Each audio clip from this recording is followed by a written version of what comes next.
I was about to say it's Saturday. Yeah. Happy Saturday, Angie.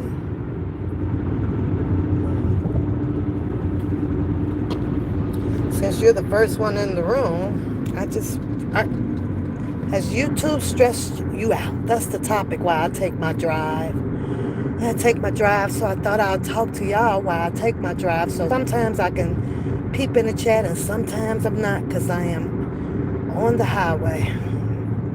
Hi, Petey. I saw your comment on the Trent show, opinionated news with the agree to disagree, and I think with the opinion that was posted on his page, I think that was a fair opinion from you.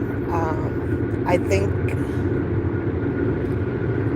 Okay, so it's gonna be switching signals here and there. Hi, Vet. Hi, Vet. So I was talking to Petey, and I was like, but this is what I was saying to myself, Petey. Like, when you really look at, and I forgot my other phone, y'all. It's on the dresser. So strangers came out of like nowhere, just, and everybody was, free R. Kelly. R. Kelly is innocent, all of the legal laws pertaining to his charges and things. So, yeah, I know. Just bear with me, honey. I gotta wait for T-Mobile to pick up a stronger signal because I'm on the highway. See, I'm on the highway. On the highway. So, and I forgot my other phone. The other phone seems to work better on T-Mobile, and my the Straight Talk phone, it just doesn't have anything in it. It's not. I don't even use that for going live. So bear with me, sweetheart, please. But when Trent put your post up, I was just saying that I can understand why you made that comment, right? I think I do, with my agree to disagree, opinion on that, and it came out with the synopsis of that. They were here to help Mr. Kelly on different levels of whomever they were, right? So high prayer. So I don't know. I think that everybody that had a hands in it on the next level, meaning trying to raise some money, or trying to do bigger blogging for Mr. Kelly, things like that in that nature. I'm not talking about just the protests. I find that the protests, being vocal and growing it with unity, was sufficient enough, and then all of the rest of the things would have followed through. But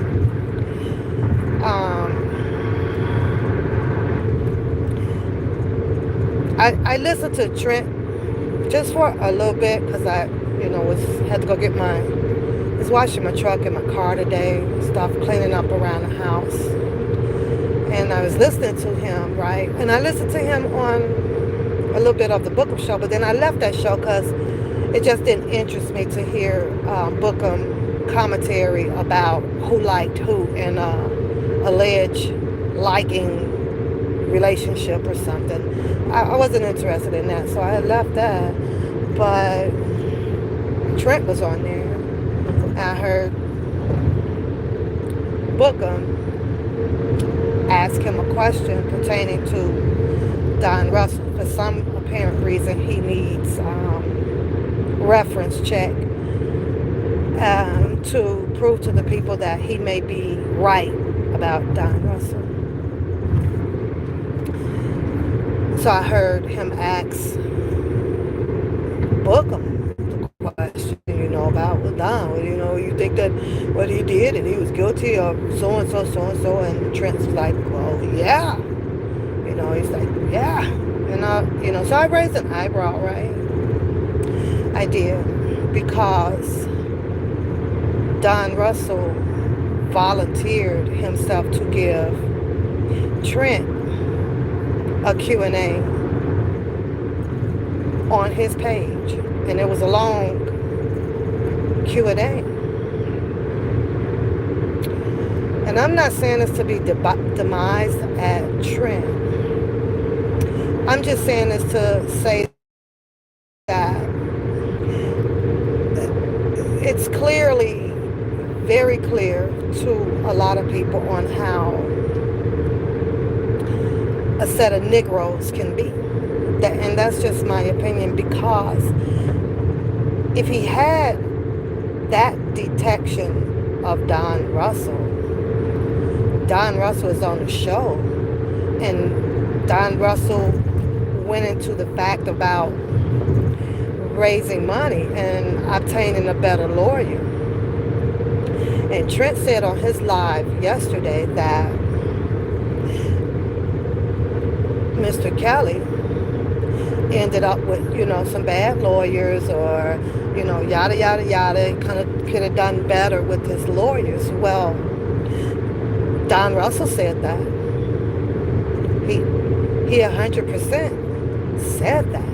Nobody took him serious. Everybody took him for mockery, and then one thing led to another about Don Russell, because he made that measly ass phone call, because he took upon himself to, I'm going to say allegedly with this one, took upon himself allegedly to make a phone call about a gun threat or a bomb threat over at that Hess house or whatever that is, right? But nobody can say for sure whether if Mr. Kelly actually had that talk to him. So I heard Trent say, I'm talking about Mr. Kelly, having a talk with Don Russell to help him out. Don Russell went off by any means necessary to do what he thought maybe was right, in my opinion. Could it have been because Mr. Kelly asked him for help? Could it not be? Now, I don't think nobody will ever have that answer to that question, because they wasn't there around Don Russell or Mr. Kelly. I'm pretty sure that might have been a private affair, as if they say out here that he speaks to people individually. There's a lot of people contested to that. So, hey, you guys, I'm peeping in and out because I'm on the highway right now. We're going to get into the stress part about YouTube. And I need people to be honest when I ask you. Raise your hand about YouTube. But Trent had the opportunity to do a Q&A with Don Russell. I'm just trying to figure out, well, when did his antennas kick in? Because if I can jog my memory, he was all in for helping Don Russell to contact certain people and helping to raise the money. He had his share of words of what he can do with Don Russell's proposal of what needed to be done. So to hear that was not a shocker to me, but it raised my eyebrow when Bookham asked Trent, well, how do you think that Don Russell is the cause of Mr. Kelly? And Trent said, hell yeah. But if it was hell yeah now, I can't understand the minute that Don Russell started talking about obtaining better attorneys for Mr. Kelly. He didn't say bad attorneys. He said better attorneys. He was saying that Greenberg did not have particular knowledge to the litigations of what Mr. Kelly needed. Well, but then you had Bookham turn that and flip that around. Like even Trent did, because Trent was like, well, yeah, he probably would have been one of the best. before I move on from that, I just want to say this.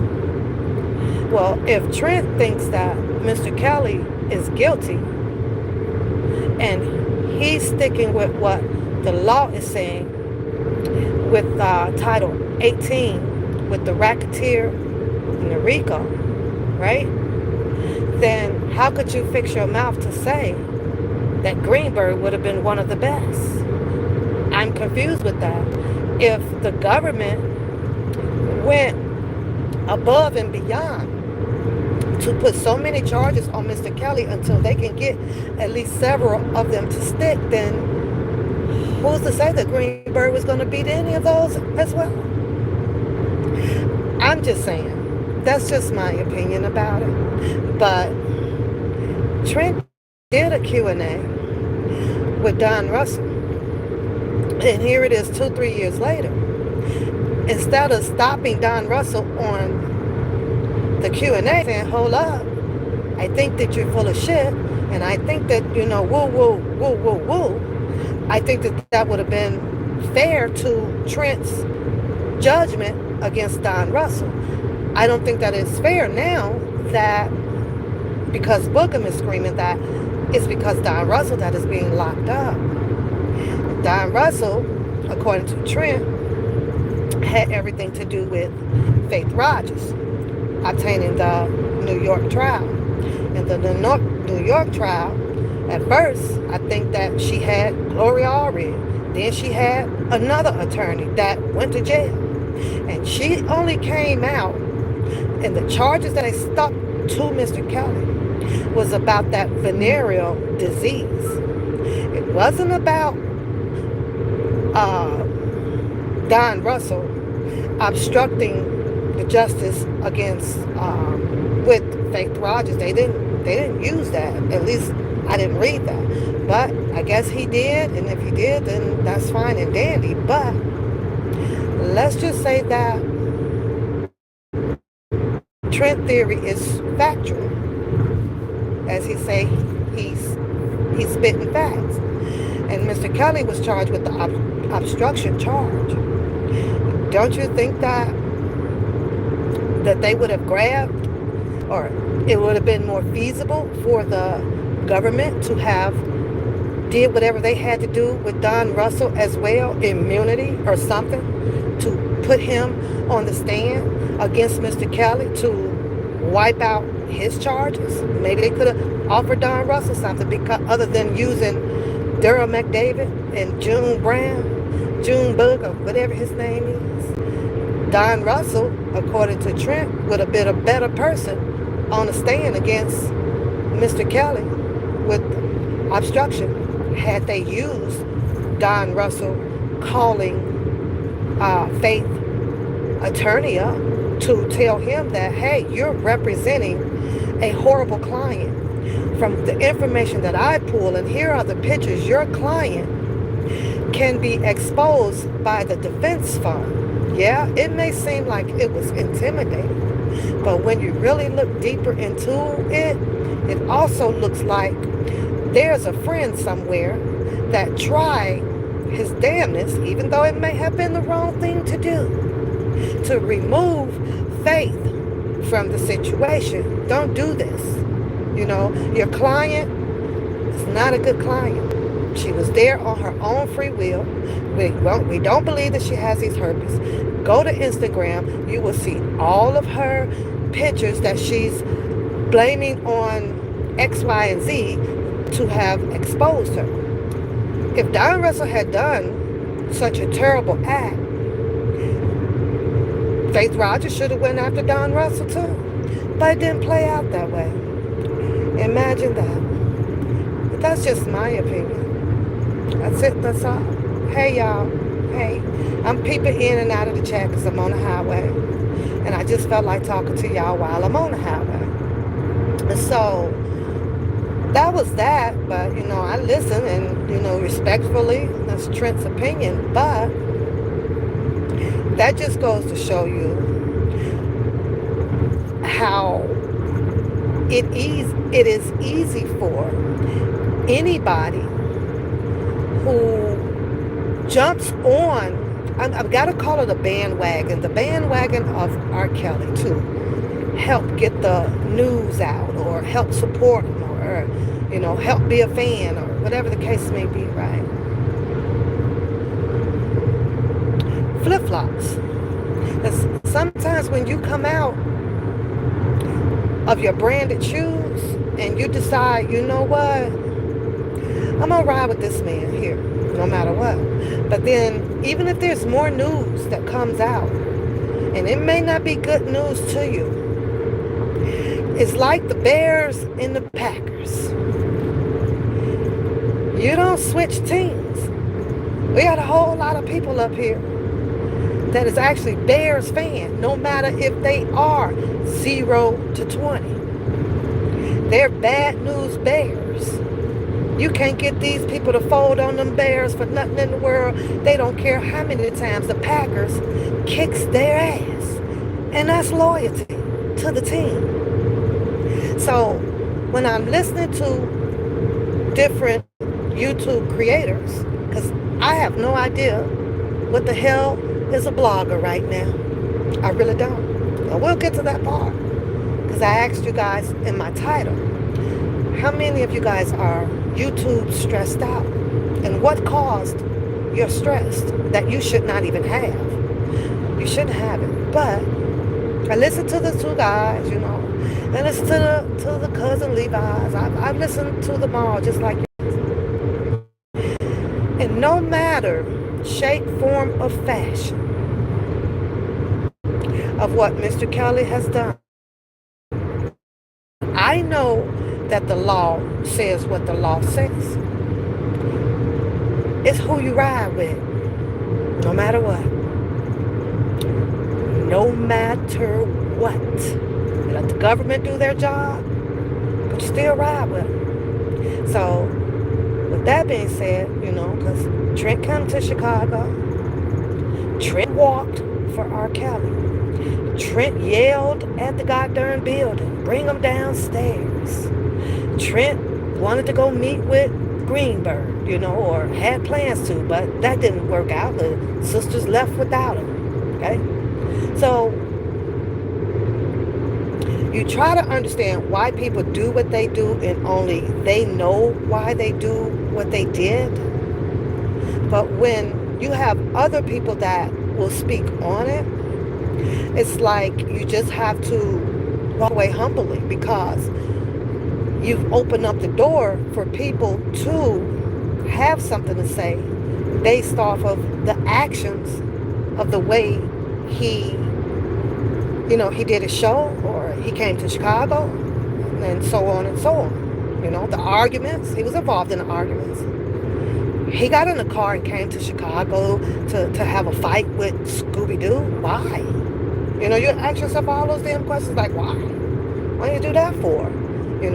So it is so hard for me to take any of these people serious. I will never take them serious at all.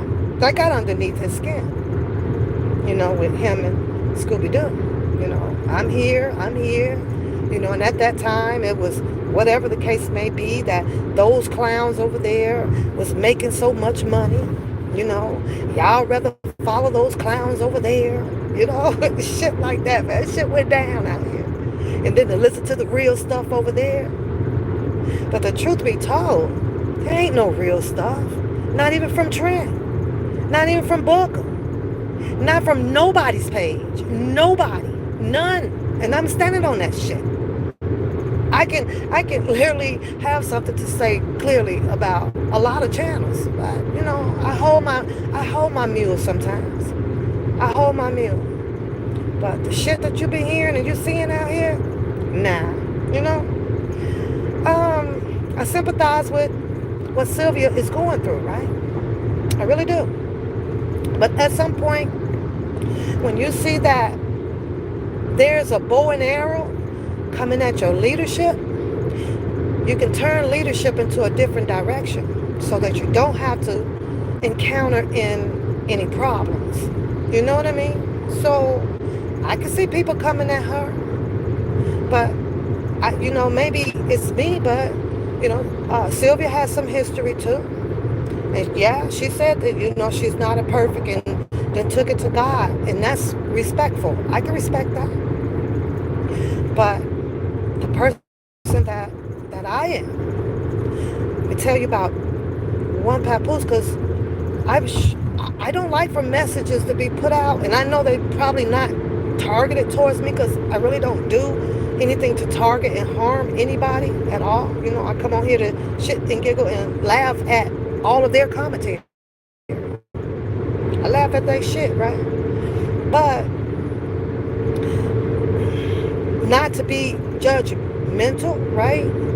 But it's the same rule that I think I heard Trent say this, where, when you getting ready to, like Mr. Kelly, yes, that's a fact.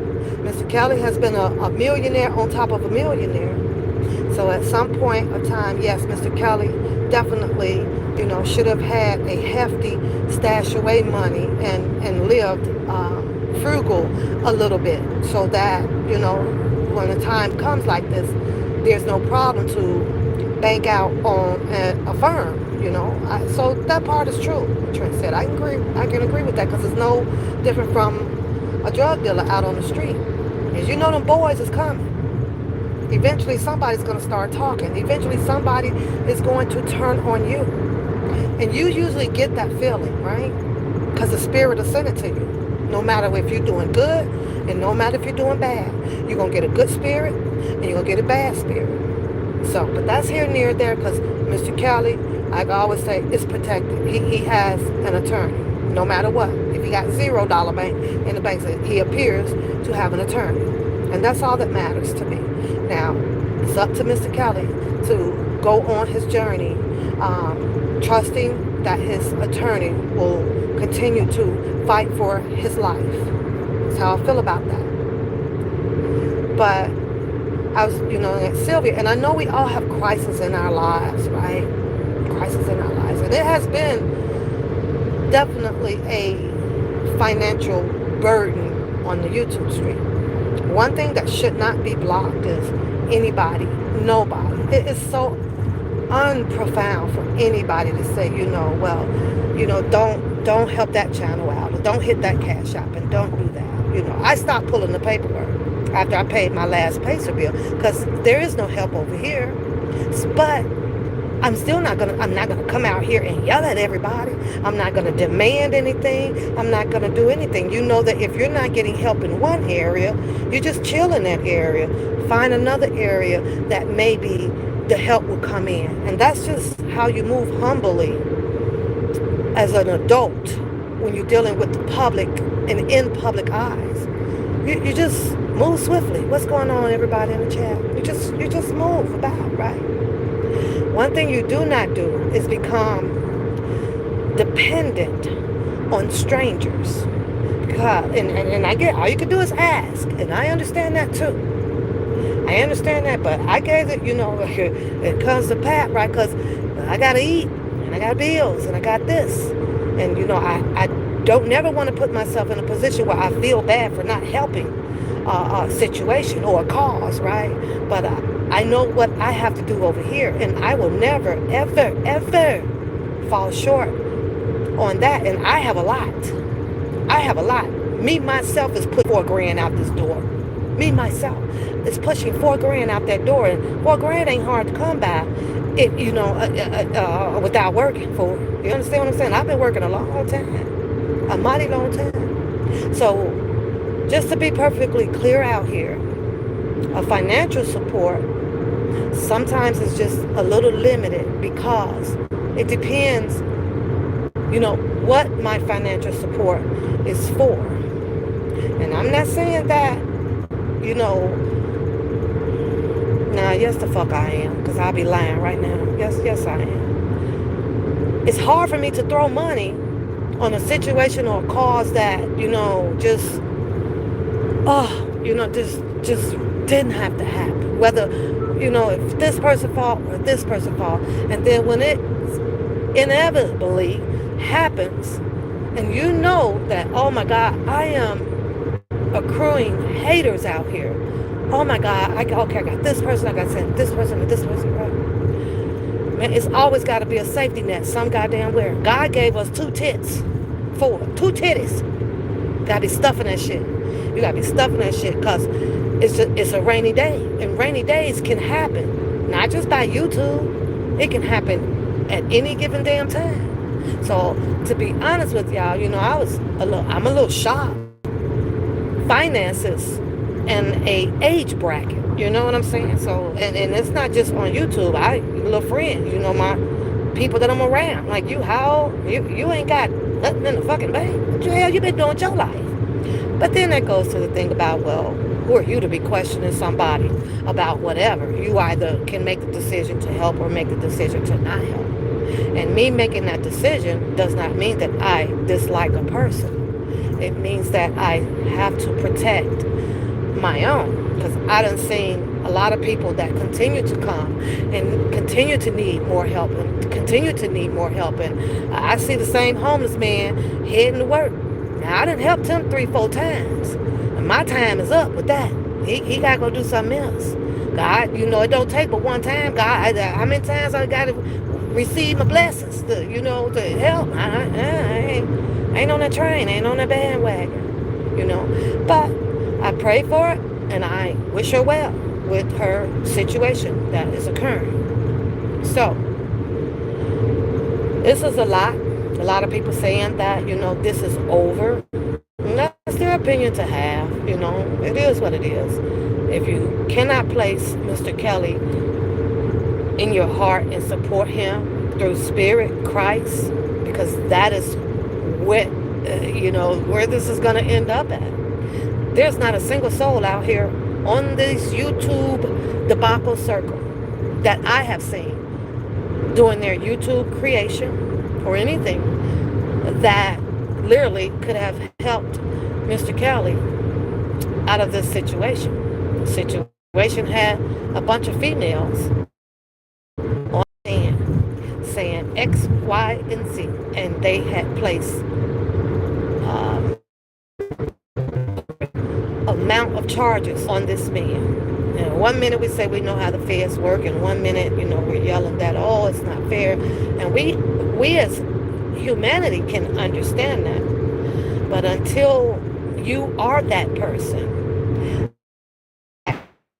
elite office, change these laws, and walk and stomp with these big people out here to make sure that you got your eyes on making sure that the government complies to the things the right way. This is all that we can do, and what we've been doing for the last 3-4 years is opinionating and bitching to each other. 3-4 years, just bitching, putting people in certain status quos that you don't even have no idea of who you putting in there. Just looked and sound good.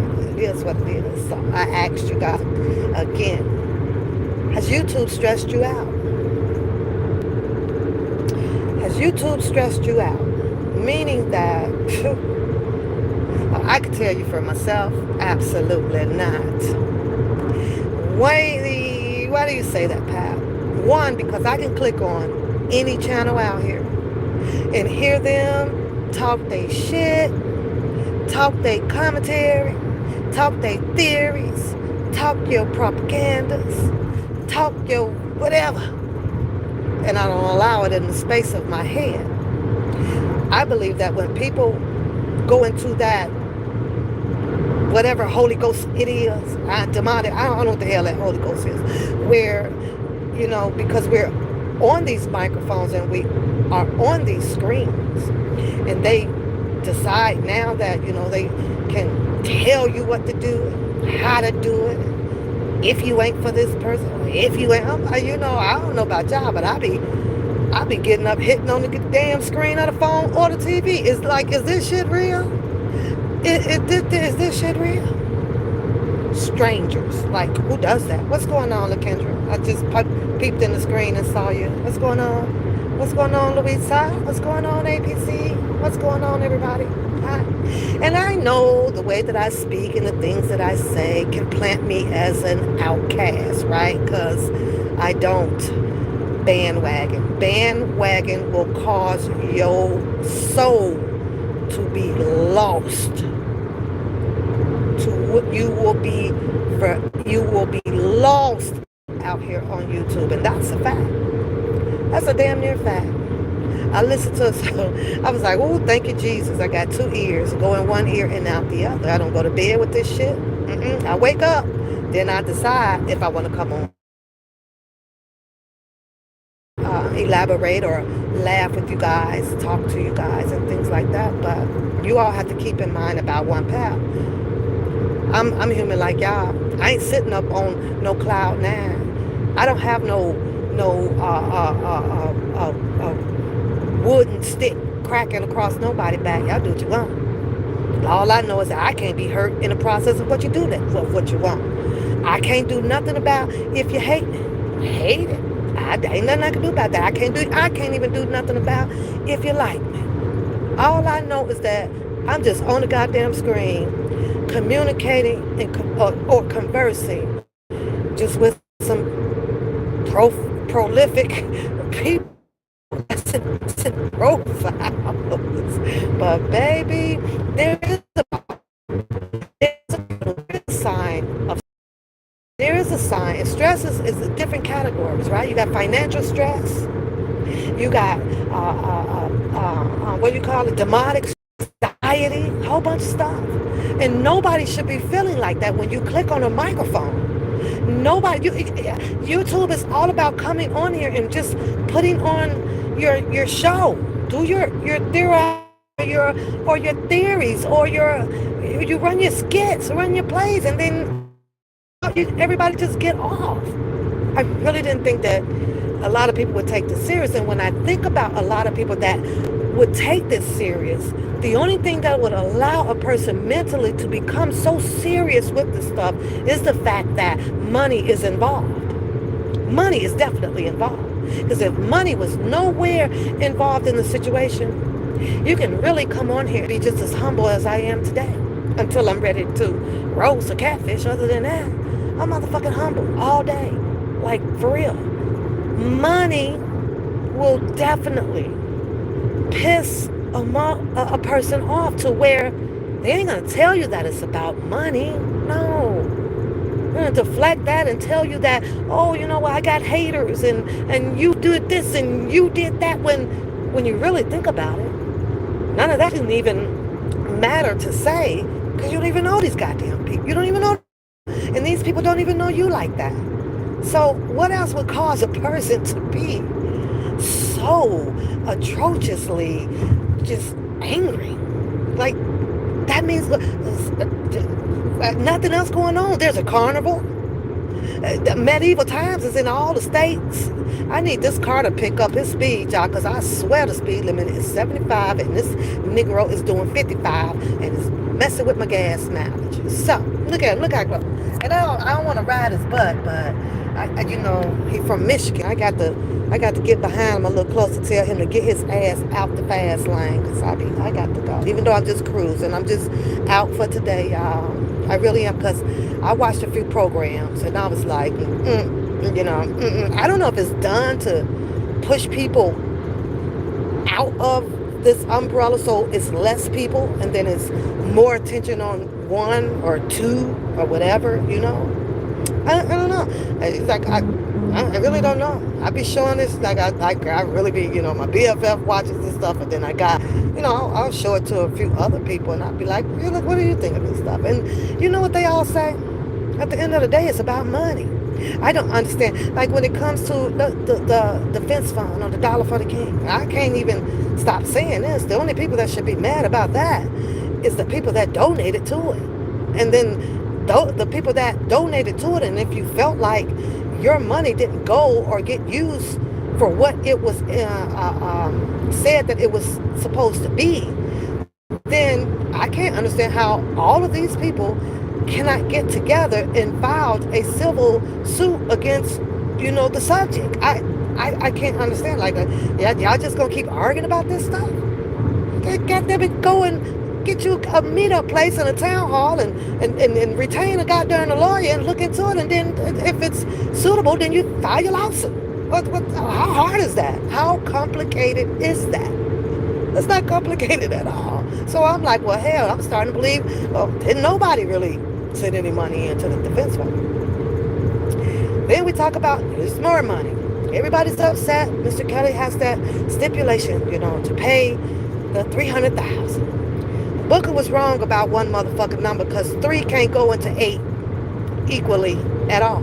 I don't know where the fuck he get that at. He was three into three, three going to zero, three going to zero, three going to eight evenly. No, the fuck it don't.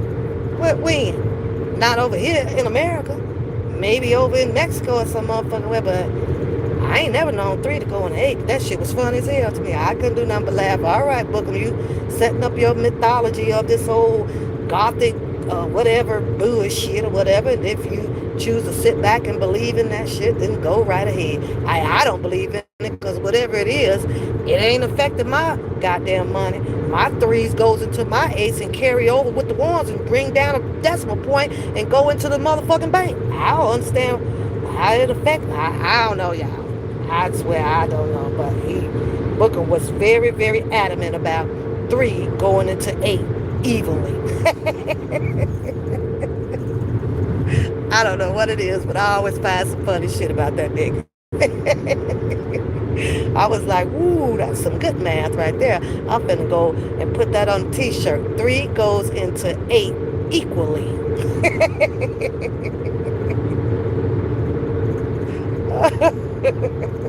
An odd and an even. Okay. But that's here, near, there too as well. But that's how it's all the channels. I don't know.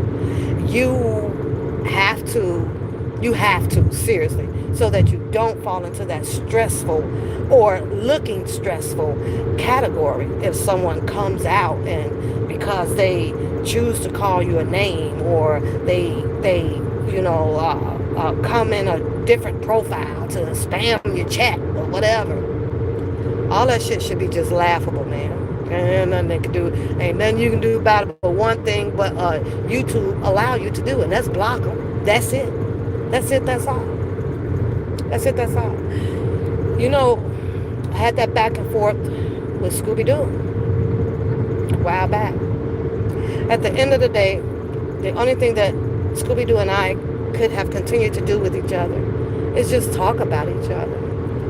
Truly, I believe he knows that. He was doing that stuff just to get underneath my skin, and I'm doing some shit. I'm going to kill you, and then you going to kill me? I highly doubt that. I highly doubt that, but you got two people very egotistic and standing their fucking grounds. Man called me out in names and wanted some information about something that I just was not involved in. It just wasn't me. None at all. So I think he detected that, but of course it was, because I was out there, free R. Kelly. Everybody was going to get hit. Hi, Capone. Hi, Capone. But again, I'm asking the subs, do y'all feel stressed? Do y'all feel pressured by YouTube creators on rules and regulations and things? Do y'all? I sit in, all of the other bloggers, the non-lawyer or the Nick at Nights and Tasha K's, Roland Martin, Angela, what's her name? Angela Stanton or something. She does a lot of political stuff, and I don't even like politics. I hate politics with a passion. With a passion. But I sit over there because this girl is, I think that's her name, Angela Stanton or something. I got a big follower over there, right? And I just like how she brings out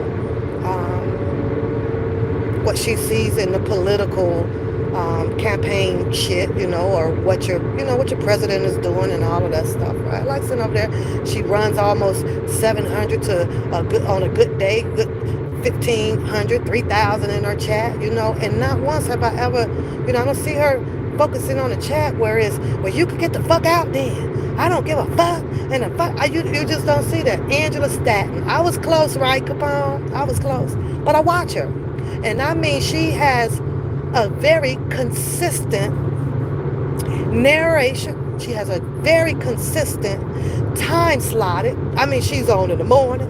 She doing her cooking shows. She on in the evening. She doing her cooking shows. She doing her night shift. She doing her cooking shows. On the weekend, she might have traveled out to the Cancuns. She on her show on her vacation in the mornings and showing you the water blue. She on vacation on her. I mean, just consistent. And consistency and humbleness is what I see in her, no matter what she's doing. And every time I come in there, her channel is flowing. The people in the chat is conversing. She's just doing her goddamn commentary. And same thing with Tasha K. Until Tasha K decides to come in the chat here, near, or there, it's a hit miss. She just sits on her show and does her show and not even worry about who's in the goddamn subs and then sends her shout out. So those people to me, what you call that man, a Vlad commentary, all of them, right? You can see where they're not stressed about this shit. So I ask again, how is it that this has caused so much stress amongst a lot of people that picks up the microphone and press the action of the play button? I can't understand that. But like I said, when I mention this to some of the people that I know, for real, all of them have the same answer. And the answer is money. It's money. It's money. I'm going to stay monetized. I ain't changing my monetization for shit. If I'm on here to make an extra dollar or two, I'm goddamn staying on here. I'm on here. If I'm going to spend more than 3, 4, 5 hours on here and a dollar comes my way to help with this YouTube shit, I don't need help with my household. I don't need help with that. That shit been around long before I even came on YouTube. That's my responsibility. I ain't taking my cash app away. None of that. And I ain't coming on here to beg for it. Everybody knows that it's up. So I allow for people to do what you want to do, how you see fit. And so should everybody else. It's like, just stop talking about it. Everybody knows that it's there. That the moderators has stepped up to volunteer to actually control and work a little for you in your chat. Some moderators, I would assume, job to just keep posting up, hey, support the channel. I don't think that anybody with a microphone, that's just my opinion, they can do it how they want to, should make it a big deal, about whether if you're seeing it coming in or you don't. It's up to your moderators to help push your channel, because that's why I guess we all got moderators, pretty much. Also, I get it that it may appear that it's a lot of money out here, but we can't go and judge that either, because we don't know a person's financial situation. We really don't. But Papoose, sometimes, and I pray on myself. I pray for myself to sometimes bring me out of this little bit of a selfish kind of ways, right? But I also know that if you don't learn to be selfish a little bit, right, you'll get milked out of every goddamn dime that I didn't work for. I done worked my ass off. I've worked my ass off. I plan to leave at the age of 57. That's early as hell. And my I's are dotted and my T's are crossed financially because I set a goal. So I cannot allow, because situations has occurred with other people on this YouTube stuff, to come out and I get it. You need help. I understand that. I can respect that. But there's lots of places to get help. You can go to the bank. They got all other kind of independent loan places out here. Whole bunch of stuff, right? Because Pat just can't do it, y'all. I got a family. I have responsibilities. And furthermore, I ain't the one that's rocking with no bunch of subscribers. I'm not the one that gets a regular dollar over here. That ain't over here. So it would not be feasible and financially smart for me to just throw money, because situation that has occurred personally with them. Now, grouping up like they was doing for the $1 million campaign or the events fund or the dollar, and I'm just throwing those out there as groups, right? Or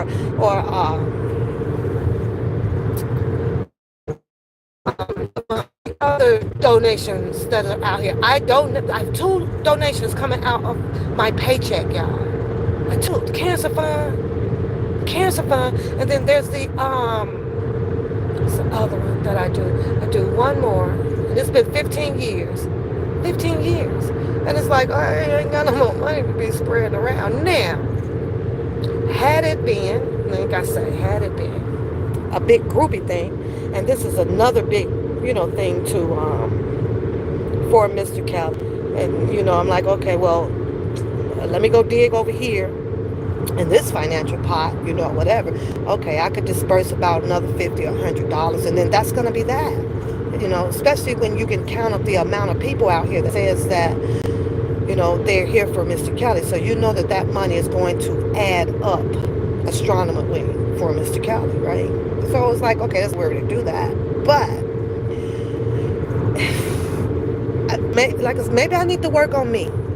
Maybe I need to work on me some more. They say we all are work in progress, right? And I love people.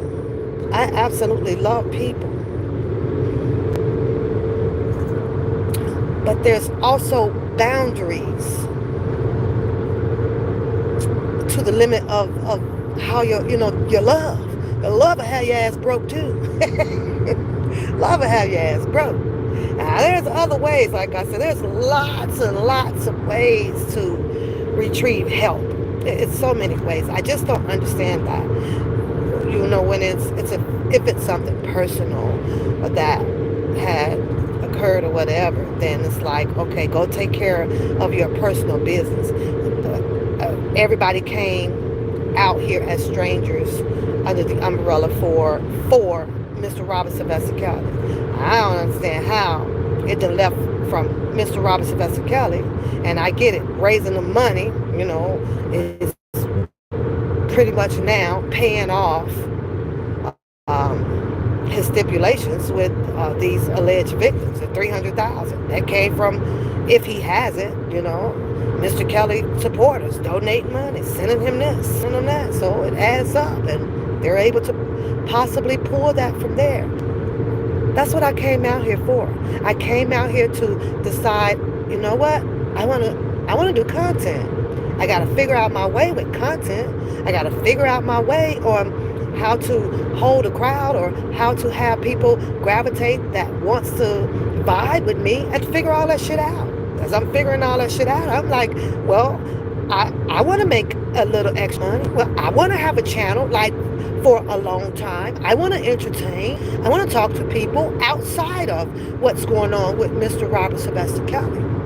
Mr. Robert Sylvester Kelly situation is supported, and it has been supported since 2019. But there's no rule that says that you have to stay stuck in this umbrella like this. Why can't you do some Mr. Kelly and news on that, and news on the other person, and news on the other, like those damn celebrity people do. And you can look over there, and it's $5 rolling up the screen, it's $2, great content, great top content. Well, not over here, because everybody's been damaged by verbalizing each other. And I'm like, that ain't cool. That ain't cool. Booking can talk more shit over there, and you sure in the hell see a 20 fly up his goddamn screen. But I mean, it's crazy. It's really crazy. But me, nah, I ain't coming out here screaming and putting no rules on no goddamn avatar. I don't know you. I say what you want. Come in the goddamn chat. You can say I hate you all goddamn day. You can say you ugly and you pretty all goddamn day. That doesn't affect my life. Not when you reach a certain age, right? You like, the hell that don't affect me. But I was just wondering, I just had to ask, how many of you guys are actually feeling stressed about YouTube, being on YouTube, being a sub, being a blogger, being a YouTube creator, whatever your character is on here. Are you stressed about it? About this? About coming together under the umbrella that's stemming from Mr. Robert Sylvester Kelly's situation? On to now where it's obvious everybody hates each other that's on the mic, except for Pap. Pap don't hate nobody. Pap ain't did nothing to nobody for nobody to hate. So, like, what is it? Is this a lot of aggravation coming out stemming from maybe some things that individuals had done that should not done, and is creeping up in your soul, and it has you acting some kind of way? Like, what is it? What is it, man? I be drinking Snoop Dogg and I don't carry on like this. I drink Snoop Dogg and be in a much more happier damn mood, laughing my ass off. I can't understand how people not here to enjoy YouTube. YouTube is a business, and it's a big business. You want to be mad about who's making the money. YouTube is killing a fortune off of human beings that's opened up a channel. They getting a part off of millions of, I want at least 1 million channels out here. Nobody's angry about that. When it's said and done, because they are the head Negroes in charge, it's nothing for them to shut this down and allow you now to not make any money. You're done. What are you gonna do now? Go back out there and collect cans, or go next door and keep borrowing sugar, or hitchhiking on a fucking car ride or whatever, when they open the door for people to build or make content or whatever it is that you choose on your channel to get people to gravitate. YouTube has actually developed a universal financial unity business. That's what they done. Because we all know that money is a revolver. It goes around and around and around and around. YouTube did that. And we can't even look at it like that. People can't even look at it like that. YouTube gave an opportunity to people who cannot go and fill out a job application or pass a drug test to open up a channel, gain you some people to gravitate to you and ask them to support your channel. YouTube did that. Go get your people to help you. That way you don't have to be out in the streets. That way you can get your water bill paid, and then you pass it on. Once you become blessed, you pass it on. I was watching what's Sean Wavy, right? I saw his little post and his commentary, right? Because this is just what we do. And no shade on him. But he was over there, bitches hating because I got my coins up. Well, sometimes that's dehumanizing yourself. Even if you got your coins up, you know that the next man don't have them up. And you know that somebody helped you get them up, because on the first commentary, when it comes to anybody, right? You're not on there screaming, I got my coins up.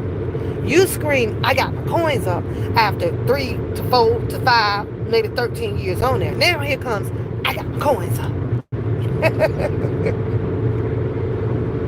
That'd be so funny to me though, y'all. I was like, wait a minute. So when you come back, to kind of do it even to your haters, it's like you're not humble, dude. You're not humble, because they do say what goes up will come down. And the way that it can come down, when you're working your business inside of the big business who's giving you an opportunity to get people to gravitate, to bring you up, YouTube can shut this all down. Now what are you going to do? What's plan B? What's plan B? It's obvious a lot of people, I said it's obvious, I'm not for sure, appears to not have had a real job, retirement plans and that financial cushion put away.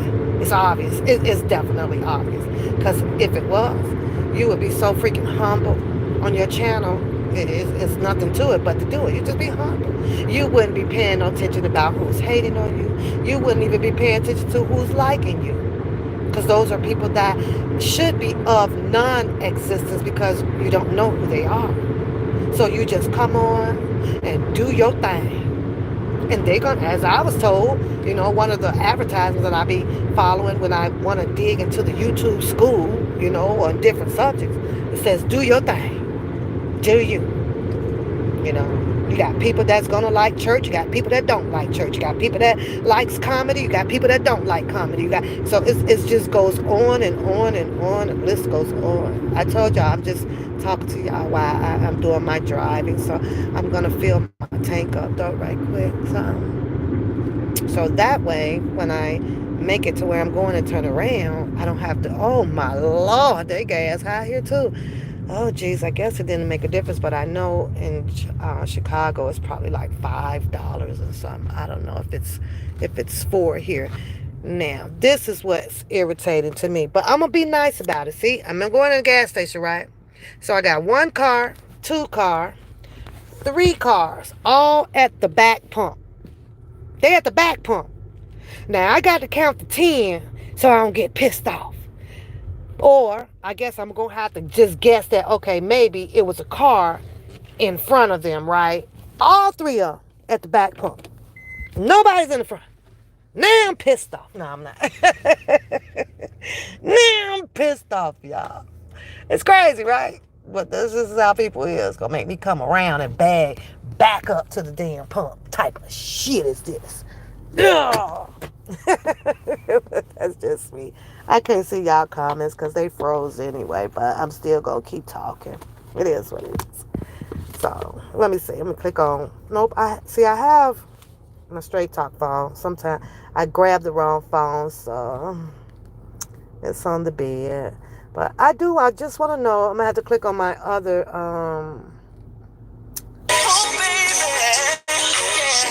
let me turn that. Yeah, I watched so many leg shaking challenges last night just because I was bored. And hold on, let me challenges last night because I was bored, right? And I was like, look at all of these people. Did y'all ever wonder, like, I mean, I know the challenges always start, right?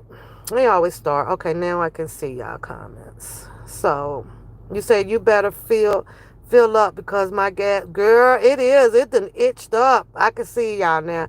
It done itched up, but yeah, I'm gonna fill it up. So you said that you're subscribed to AK and he's making a killing, and I think he been on about 2 years, but he talks about the rap stuff. So the rappers is getting killed, set up.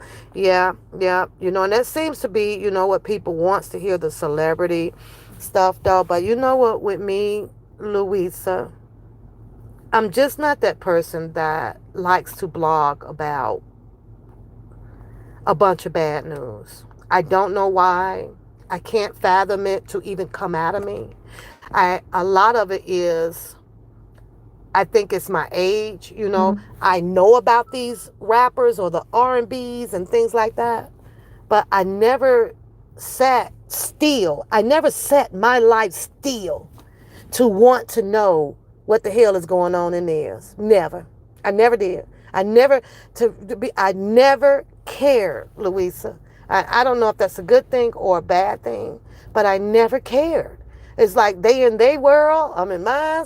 They don't pay my rent. I don't know them. Why am I, I never do. I can imagine how hard it is, it was for Wendy Williams. Like, you know what I mean? Like, you got to dig up all these stories. They're all sad. It's all killing, and it's all this. And then we end up talking about, if I choose to talk about it, you end up talking about people just like you and I, who has common sense, I just see Gemini, 15 months for her membership. Thank you, love. See, that even supports me, though. Even that. Even that, because it goes right, and I appreciate that. I do. But, Louisa, it goes to, like, these people they're human beings as well.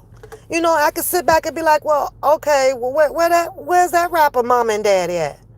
Didn't that fool know not to go to the gas station with a freaking gun?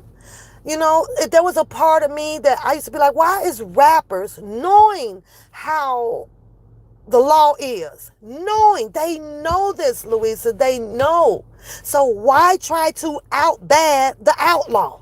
I get it. We want our freedom. We want our freedom. But that isn't freedom. Walking around, it was something on the news the other day, right? A black guy. And I promise y'all I tried to click off of it so fast, but it was 2 minutes, so I sat there and I just watched it. I'm looking at this, right? A black guy, young. I don't know if they caught him. I think this was yesterday or the day before. And the girlfriend, or the ex-girlfriend, whatever, she was in the alley. And her children was in the alley, playing or whatever. And the boy, literally, I'm watching this on camera because there's cameras all up in the alley. So I'm guessing it's Chicago. He walks by Louisa for whatever anger that he is in. Whatever he's mad about, he walks by. I got to get out and start the pump too, y'all. I can't be like Dennis and sit here for no 30 minutes. I ain't holding up no pump. I ain't letting them sue me. It's 7-Eleven. but he shot her. Louisa, I'm looking at this guy pull the gun out, running down the hall with his hands on his front buckle or zipper or whatever, because you know how they wear their pants, right? He got to run and hold up the front part of his pants, right? He shot his kid's mother, ran down the hall. He proceeded to run, but he heard her scream out, and her kids was getting ready to approach her to help. This boy ran back. 14 shots, empty the clip. She didn't die. She didn't die though. Praise God, she didn't die. Somehow she survived it. I think she survived it. Or maybe there was somebody else on the TV talking, for her, right? But the news comes on. You'll have the family that does the, of the guy who is now going to jail. I think he got arrested no, she did not die, because his charges was attempted murder. 14 shots in this girl, right? So I'm sitting here and I'm watching this. I'm watching this black dude shoot this girl while her children, I think it was 3 or 4 children. And next thing we'll know is we'll have the parents come on. Oh, he was a good guy. He did good in school. And he did this. I don't know what made him do this. And that's all a fucking lie. He ain't no good goddamn guy. He's not a good guy. He pulled a gun and attempt to pull a life. That's not a good guy. So I don't know where they get this shit from. So as I used to sit back and I would watch all this, I had to stop, Louisa. Because I'm like, you know what? I no more bad news, man, because it's not going to stop. It's not going to change. You got half of the people that feels like they are above this law. You don't tell me what to do, how to do. You got the other half that's mentally insane due to a lack of job, lack of food, lack of housing, lack of schooling. So now all they know how to do is be out here hustle, sell the stuff and give it to your kids as they grow up and all that stuff, So when you hear me talk about, and I said a lot, like I don't care. I don't mean that I don't care in the aspect of humanity. I mean that I don't care, Louisa, because I don't want my brain. I don't want my spirits. I don't want my emotions tied up in all this boogeyman shit that goes on, whether if they are rappers or whatever. None of that stuff. I read the other article, the Shakira, she ain't paying her taxes or some shit in London. Ain't my business, Shakira. I don't give a fuck. That's on her. She a grown-ass woman with a manager. I swear that was a frog. Ain't that crazy? You know what I'm saying? So now you supposed to come out here, and I get that that's what blogging, is about. You come on here, but what is not blogging to me is when you get in your emotional feelings and take it personal, like the situation of what Bookham is doing. and anybody else, right? And now, give me a second. Let me start this pump so I could tell you what I mean by that. Hold on a minute, just a second, just a second, because I don't have to go inside. So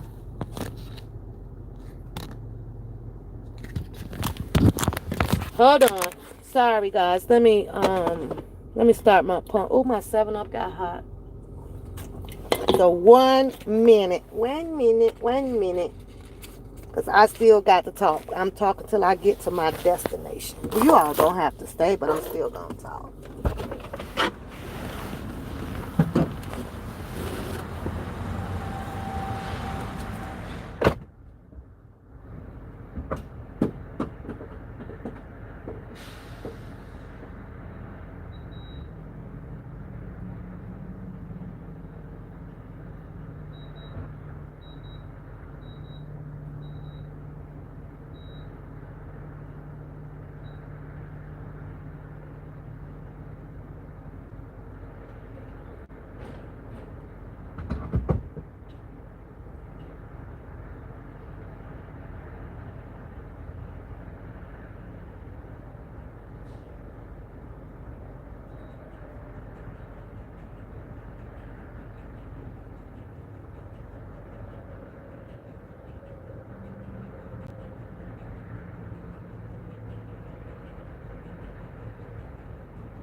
Woo!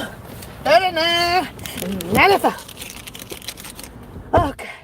So now I'm full, so I don't have to worry about gas in Chicago. But okay, let me get this far. So I'm sitting and I'm listening to the emotional effect. So what Miss Denise said, hi Miss Denise, how you doing? How you doing? You say, what's going on? Trent said, you serves no purpose. Oh, absolutely. I serves absolutely no purpose. I didn't come out here to put together no big chunk of money. I didn't come out here to chase people down for no fight. Absolutely. I didn't come out here to be in an entanglement or a conversation for conversing on panels back and forth, whether if Mr. Kelly was guilty or innocent. I had already made my mind up, so I didn't have to do that. So I can understand what Trent is saying, and like I say, I can respect that, but I'm entitled, to my opinion, and Trent and nobody else is going to take that from me because I don't. Okay. Okay, I gotta wait because my other phone is cycling. So, I had a phone call. So y'all let me know. Can y'all hear me? Can y'all hear me? Can you hear me? Let me know if y'all can hear me.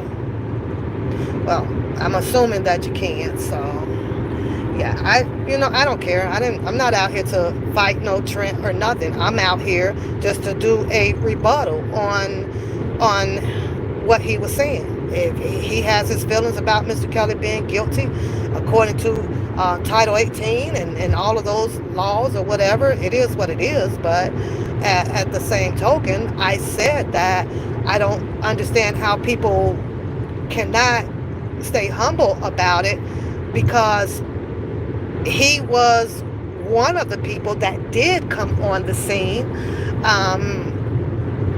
in support of Mr. Kelly. He was one of the people that wanted to take a lot of people on a bridge, and that cost money. That was a money situation.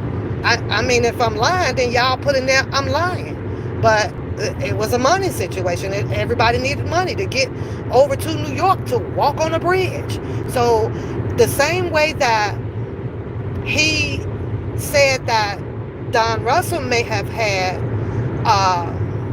some way of trying to obtain an attorney or $1 million campaign, same difference.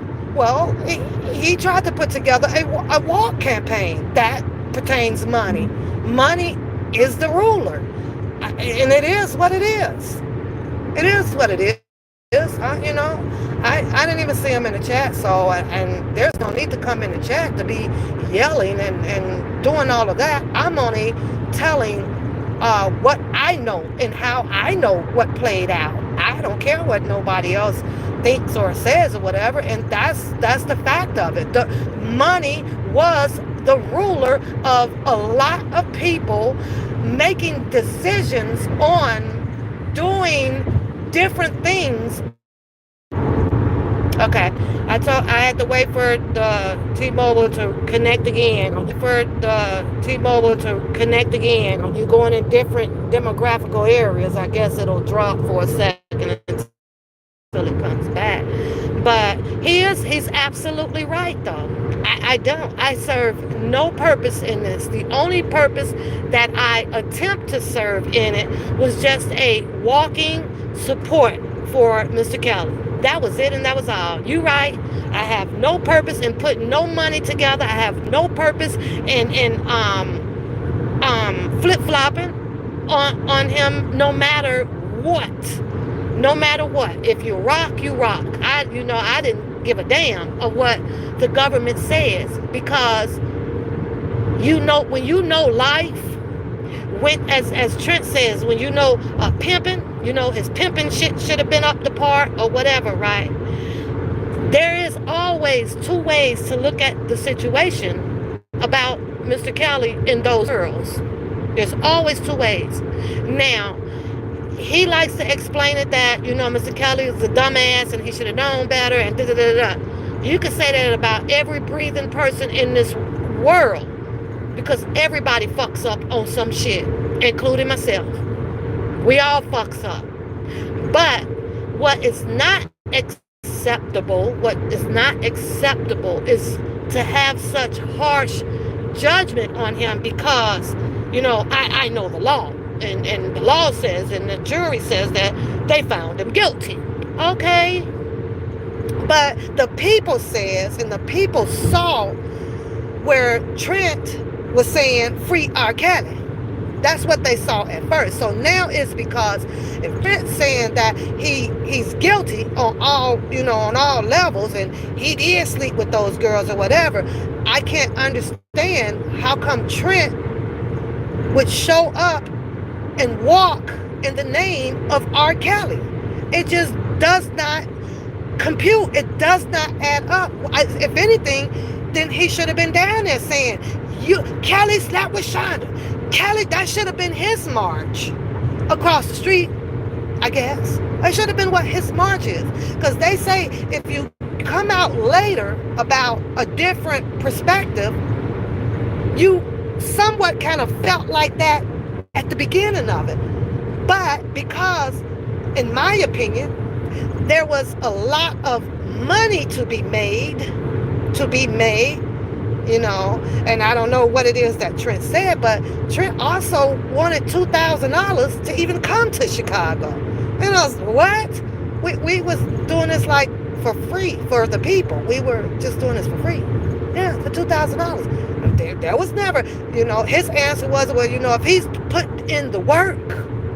Well, everybody feels like that. Everybody feels like that for their channel and everything. And somehow, I believe, it's just my opinion, that money, since it wasn't being dispersed equally from R. Kelly support group or his fans, some was getting more than others. It just caused a lot of agitation out here. Oh, hell no. Well, fuck this shit, and it did, in my opinion. So, it's okay if he gets mad at me, but there's no reason to be mad at me. There's no reason for him to say that, like, everybody else was doing so and so and so and so. Bookham did the shit too. And I'll tell you what I mean about that when it comes to that Larry White story. It's just my opinion, though. But Bookham and Trent was into it. Or was that fake or real? What was that? Fake or real? What was that perception put out here for the people to believe? What was that all about? What was that? Was it money? Or was it words? I just didn't like what a person was saying about me. So I rode around and then I sent my brother, over to this alleged apartment building and all. What was all of that for? Under the umbrella of Mr. Kelly. Because these two people allegedly didn't know each other either. And by them not knowing each other, and because some words were transferred amongst each other, I gotta get in my car and go fight him now too. What?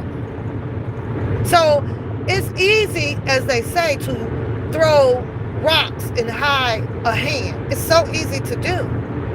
So when we talk about what went wrong out here, it is only fair that a person who speaks on it includes themselves, because none really ended up clean all the way through this whole process, is all I'm saying. That's all I'm saying. So there's no need for him to get upset and want to yell about that I didn't have no purpose in this.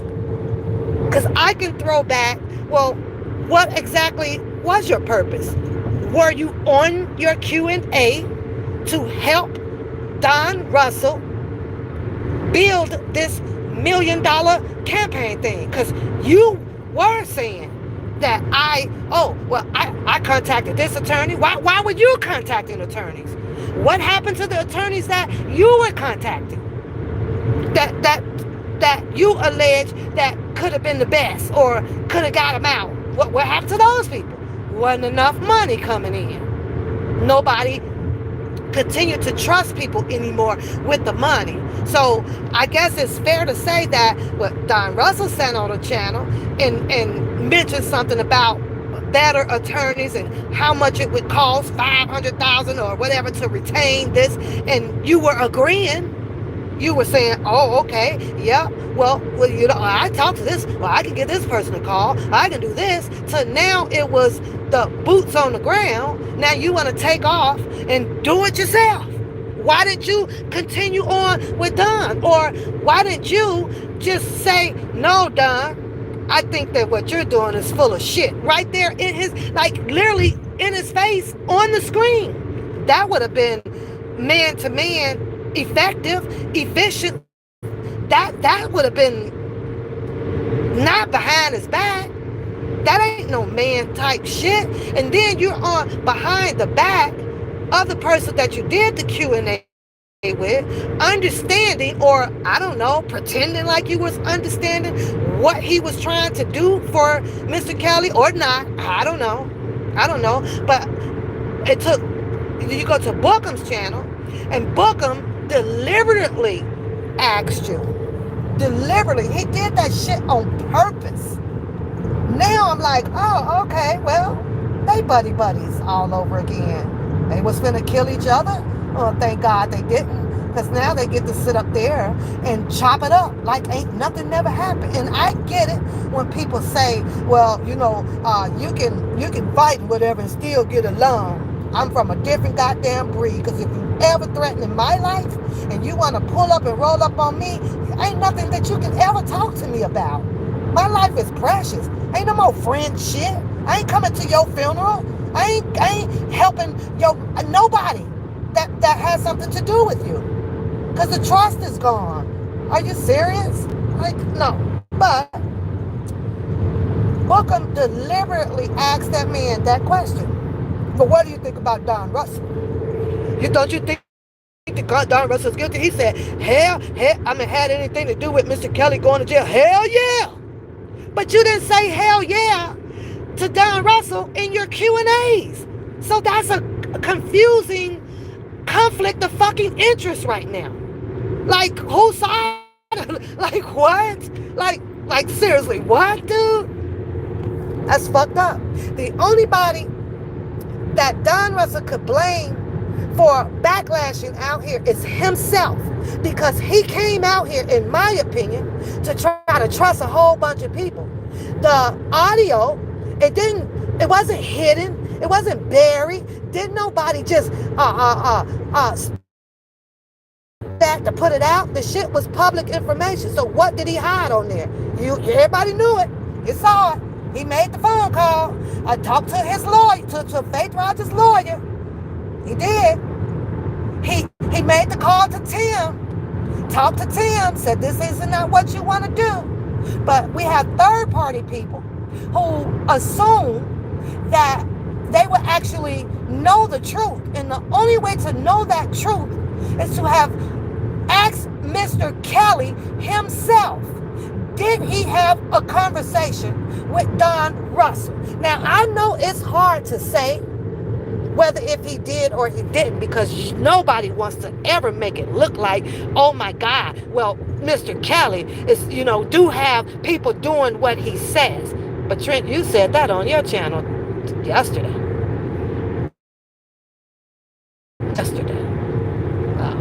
He did.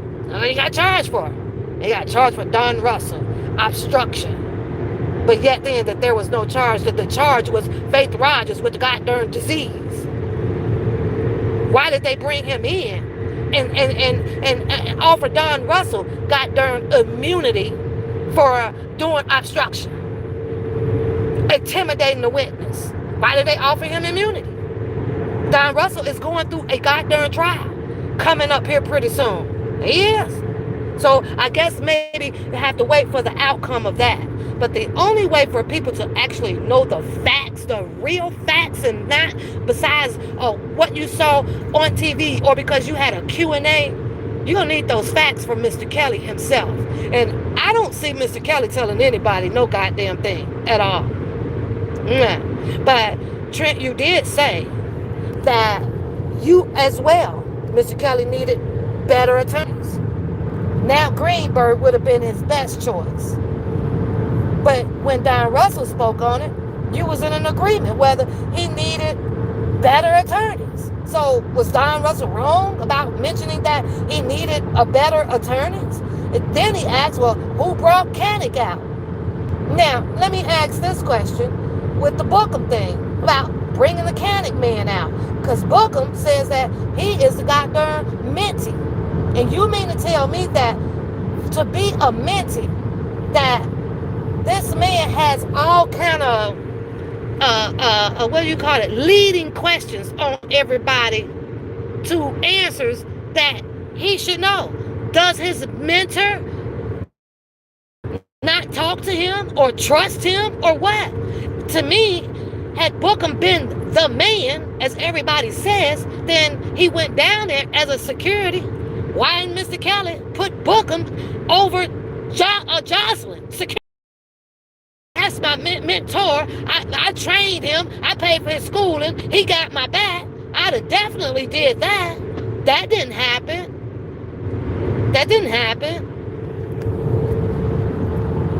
So I'm listening and I'm like, you got to be serious. Welcome to the chat. Remember to guard your privacy and abide by all community guidelines, please. I hate I left my other phone at home. So, it's crazy, right? Everybody fingers. But you're absolutely right, Trent.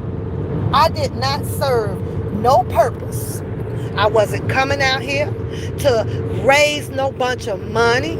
I wasn't coming out here to group up to have political debates, constitutional debates on no screen to make myself seen or heard out here in this public, because my mind was already made up. I didn't need to do a debate on that, because I wasn't nobody going to persuade me or change my mind. I'm standing my ground. I rock R. Kelly. And let me give you my reason, in case you missed it. My reason is I get it, what the law says about 16, 17, 18 years old. Here's the thing, though. There was nothing proven about Mr. Kelly being in an underage, I'm talking about a pedophilia age bracket with 9, 10, 12, 13-year-olds this go around. There was nothing new from 2020, 21, 19.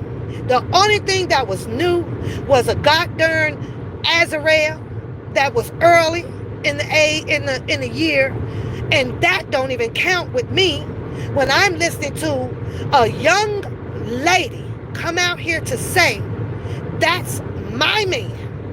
I'm with him. 5 years. 5 years.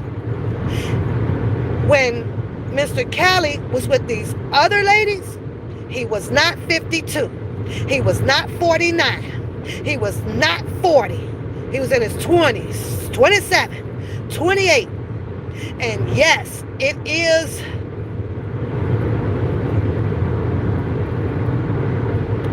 I guess I want to say it's big out here when it comes to relationship and age like that. It's not just Chicago. It's worldwide. We can click on YouTube right now and you will find a 31-year-old dating a freaking 19 or 18-year-old. It's the age thing. Sometimes you can't help what love does to you. Even though the man may know better, sometimes you can't help what love does to you. I did not read anything about Mr. Kelly forcing anybody in a van. I didn't read Mr. Kelly putting a gun to nobody's head. He said that they were all free to go. I did hear a few other ladies talking about having the opportunity to become a singer. And we're talking about age females that know better. See, sometimes you just can't take the life away from a man of what he chose his life to be. Can't do that. So that was his private goddamn life, his private goddamn lifestyle. And it's going on right now today as we speak. He let people in there, took care of these people, drove his cars, got the money, went shopping, over here, flying to concerts, all this shit. So now he's a bad person. Nope. If you went your ass up in there under the allegations that you were trying to be a goddamn singer, or whatever it is, first of all, you go with your manager. That's a business deal. If they were going to conduct business. But when you take your young ass inside of mansions and big ass studios around grown ass men, the money is good, smoke's going on, cars outside, they chose to stay. They chose to stick around, see what all the fun was about. So it's a terrible entanglement. It is. One, for having sympathy of what these people are calling themselves alleged victims. It's terrible. The only thing that's terrible with me is that being the age that they were, that they couldn't figure out that what they were doing was also wrong. And two wrongs do not make a right. So if you're going to call Mr. Kelly guilty, with all due respect, those females deserve to be called guilty as well. All the way around the board, the whole shit was just guilty, messy. Just messy. They wanted to have fun. Some shit got cut off and got done with. But there's no way in the hell that a guilty plea, and I'm talking about to Trent now, and you know the law, and then all of this stuff, and all these charges on him. You know that they ran the similarity of 2008 trial. You know it. Just because they came out here with some another tape, I guess tapes he forgot to destroy, whatever the case may be, then you know what? That's their fault in 2008 that the government didn't complete their fucking job. But that same female that testified and said that it wasn't her under your constitutional oath, said it wasn't her. That was the end of her. It should have never been no more of her. That's it. That's a done deal. If he got away with paying it off or delivering a bunch of water to the house, that's the law. But the law didn't cooperate that way. There's some new tapes dropped out. Some that didn't get destroyed. Some says the Don Russell got the tapes. Booker said that. Then Azrael knows where the goddamn safe was or whatever it was. Who was it? Nobody knows because everybody got propaganda on it. Everybody got propaganda about where the tapes come from. Even you over there mentioning that, you know about it. You're mentioning that, you talk to some people in his home front that done told you, but these are the same goddamn people that can't face him. They won't face him. That's crazy. That's some crazy shit, though. And that's just only that message, but that part of that statement to you. The rest of it is just open forum, my open opinions. That's it. But don't be mad at me. I'm not the one. I'm not the one. I don't do this messy ass, riding, spinning motherfucking gas, going and chasing somebody. And then I know that I got a decent goddamn job to get to. See, I ain't dropping my job obligations or my children obligations to chase no motherfucker damn under no umbrella of Mr. Robert Sylvester Kelly. My chasing is gonna be hell if you done stole something out my house or done blowed up my car. My personal life. And the shit that we saw out here, man, ain't no excuse for this shit. Money was the ruler, period. It was the ruler. And ain't no way around that. Ain't no way around that. None. People couldn't be humble about you just getting whatever came your way from whatever subscribers or fans that Mr. Kelly had. That's what I saw.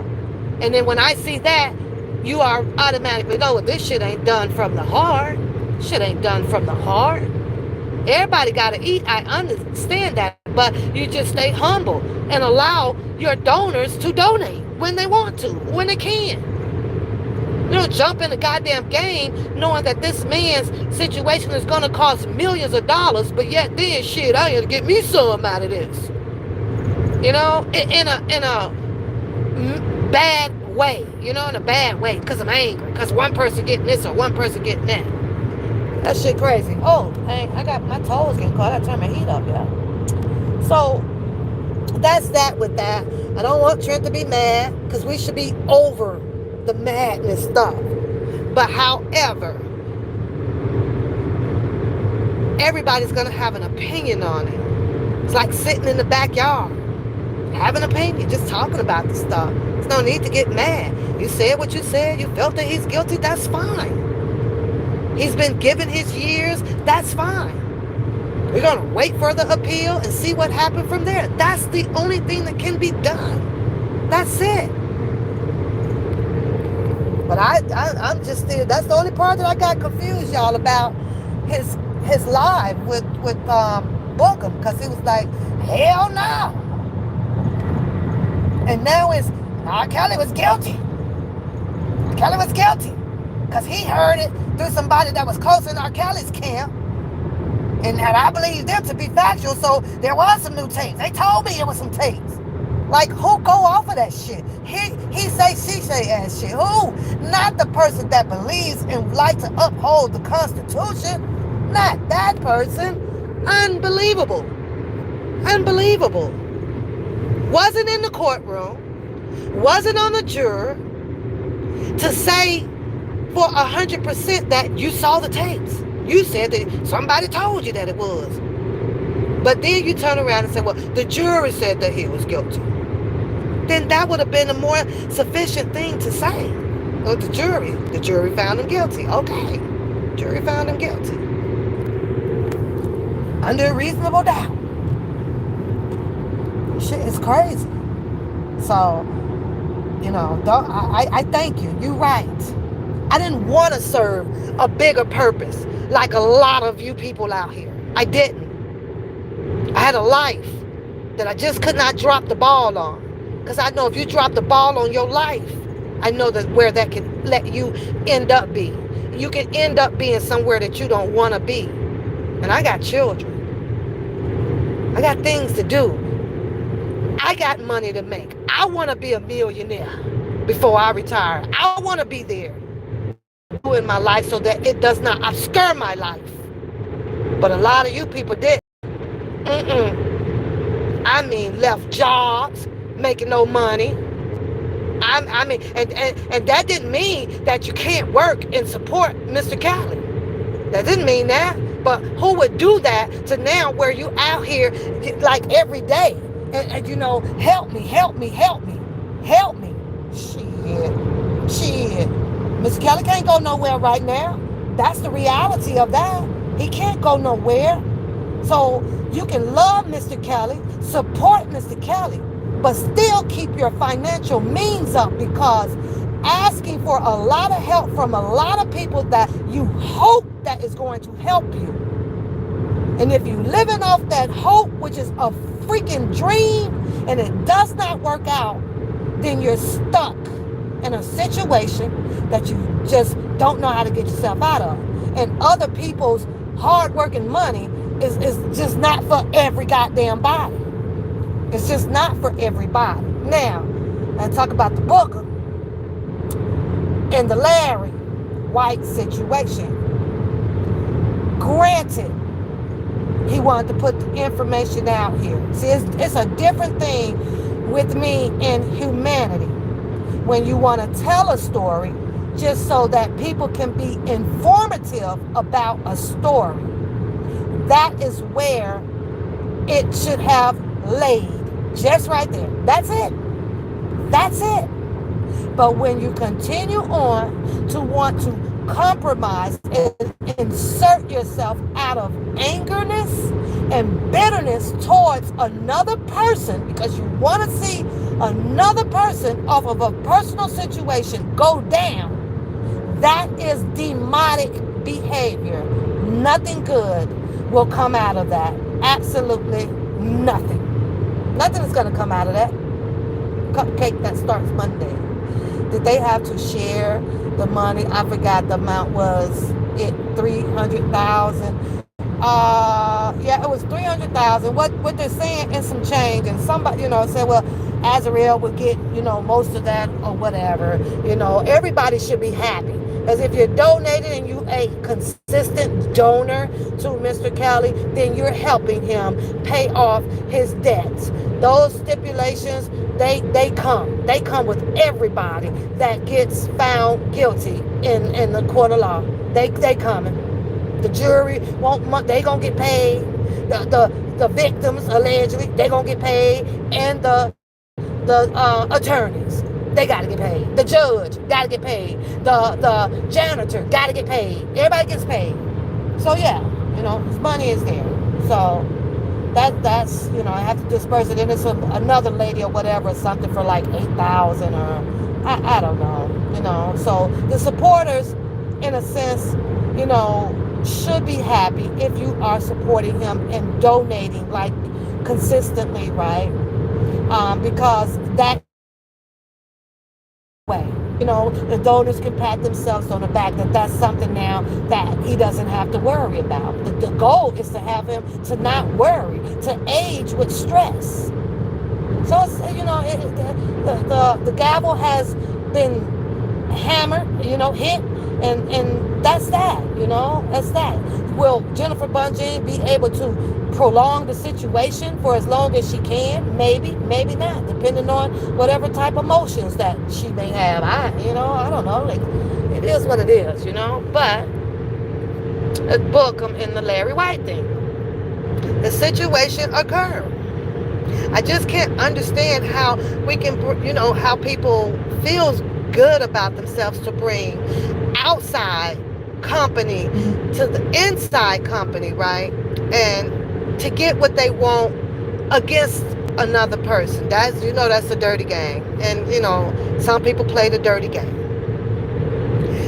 I'm pretty sure if you look at it from a humanized way, even bringing those family out here on the YouTube, they received money. A lot of people was donating. The mom got money, sisters got money, the brothers or whatever that was locked up calling from jail, they got money. They benefited off of the YouTube subscribers. That, I guess that didn't heal them. That wasn't sufficient enough for Bookham. Bookham them was talking about raising more money. And I believe Levi says, well, no, they want $50 a piece from everybody for the tombstones or something like that. They wanted stranger danger people, everybody strangers, to be in their feelings, to say, well, okay, we're going to help these people. And this is a situation of a little boy who lost his life due to a vehicle accident, right? Okay. And I'm saying to myself, normally when you have an individual that cares so much, in this case is Bookham, you care so much that this family gets the help that they need so that some more charges can come against DJ, right? What I don't understand is, why is it still being publicized? You can go and help them. Get off of YouTube, take your paychecks, go downtown, go get the mama, get the daddy, file the case, or whatever it is that he's trying to reopen, and you spend your money and your time on it. Everybody feels sorry that a situation occurred like that. Everybody expressed their condolences. But Bookham had the deceased dad call in. So he's been hunting this man down. And he calls in from a jail, locked up. What was he in jail for? Why is he in jail? How many times has he been in jail? How many times has his sons or whatever has been in jail? So I get it that a deceased got killed, but it makes me wonder about, what does the family got going on that they probably wasn't there like they should for the minor children as well? Well, what are they doing?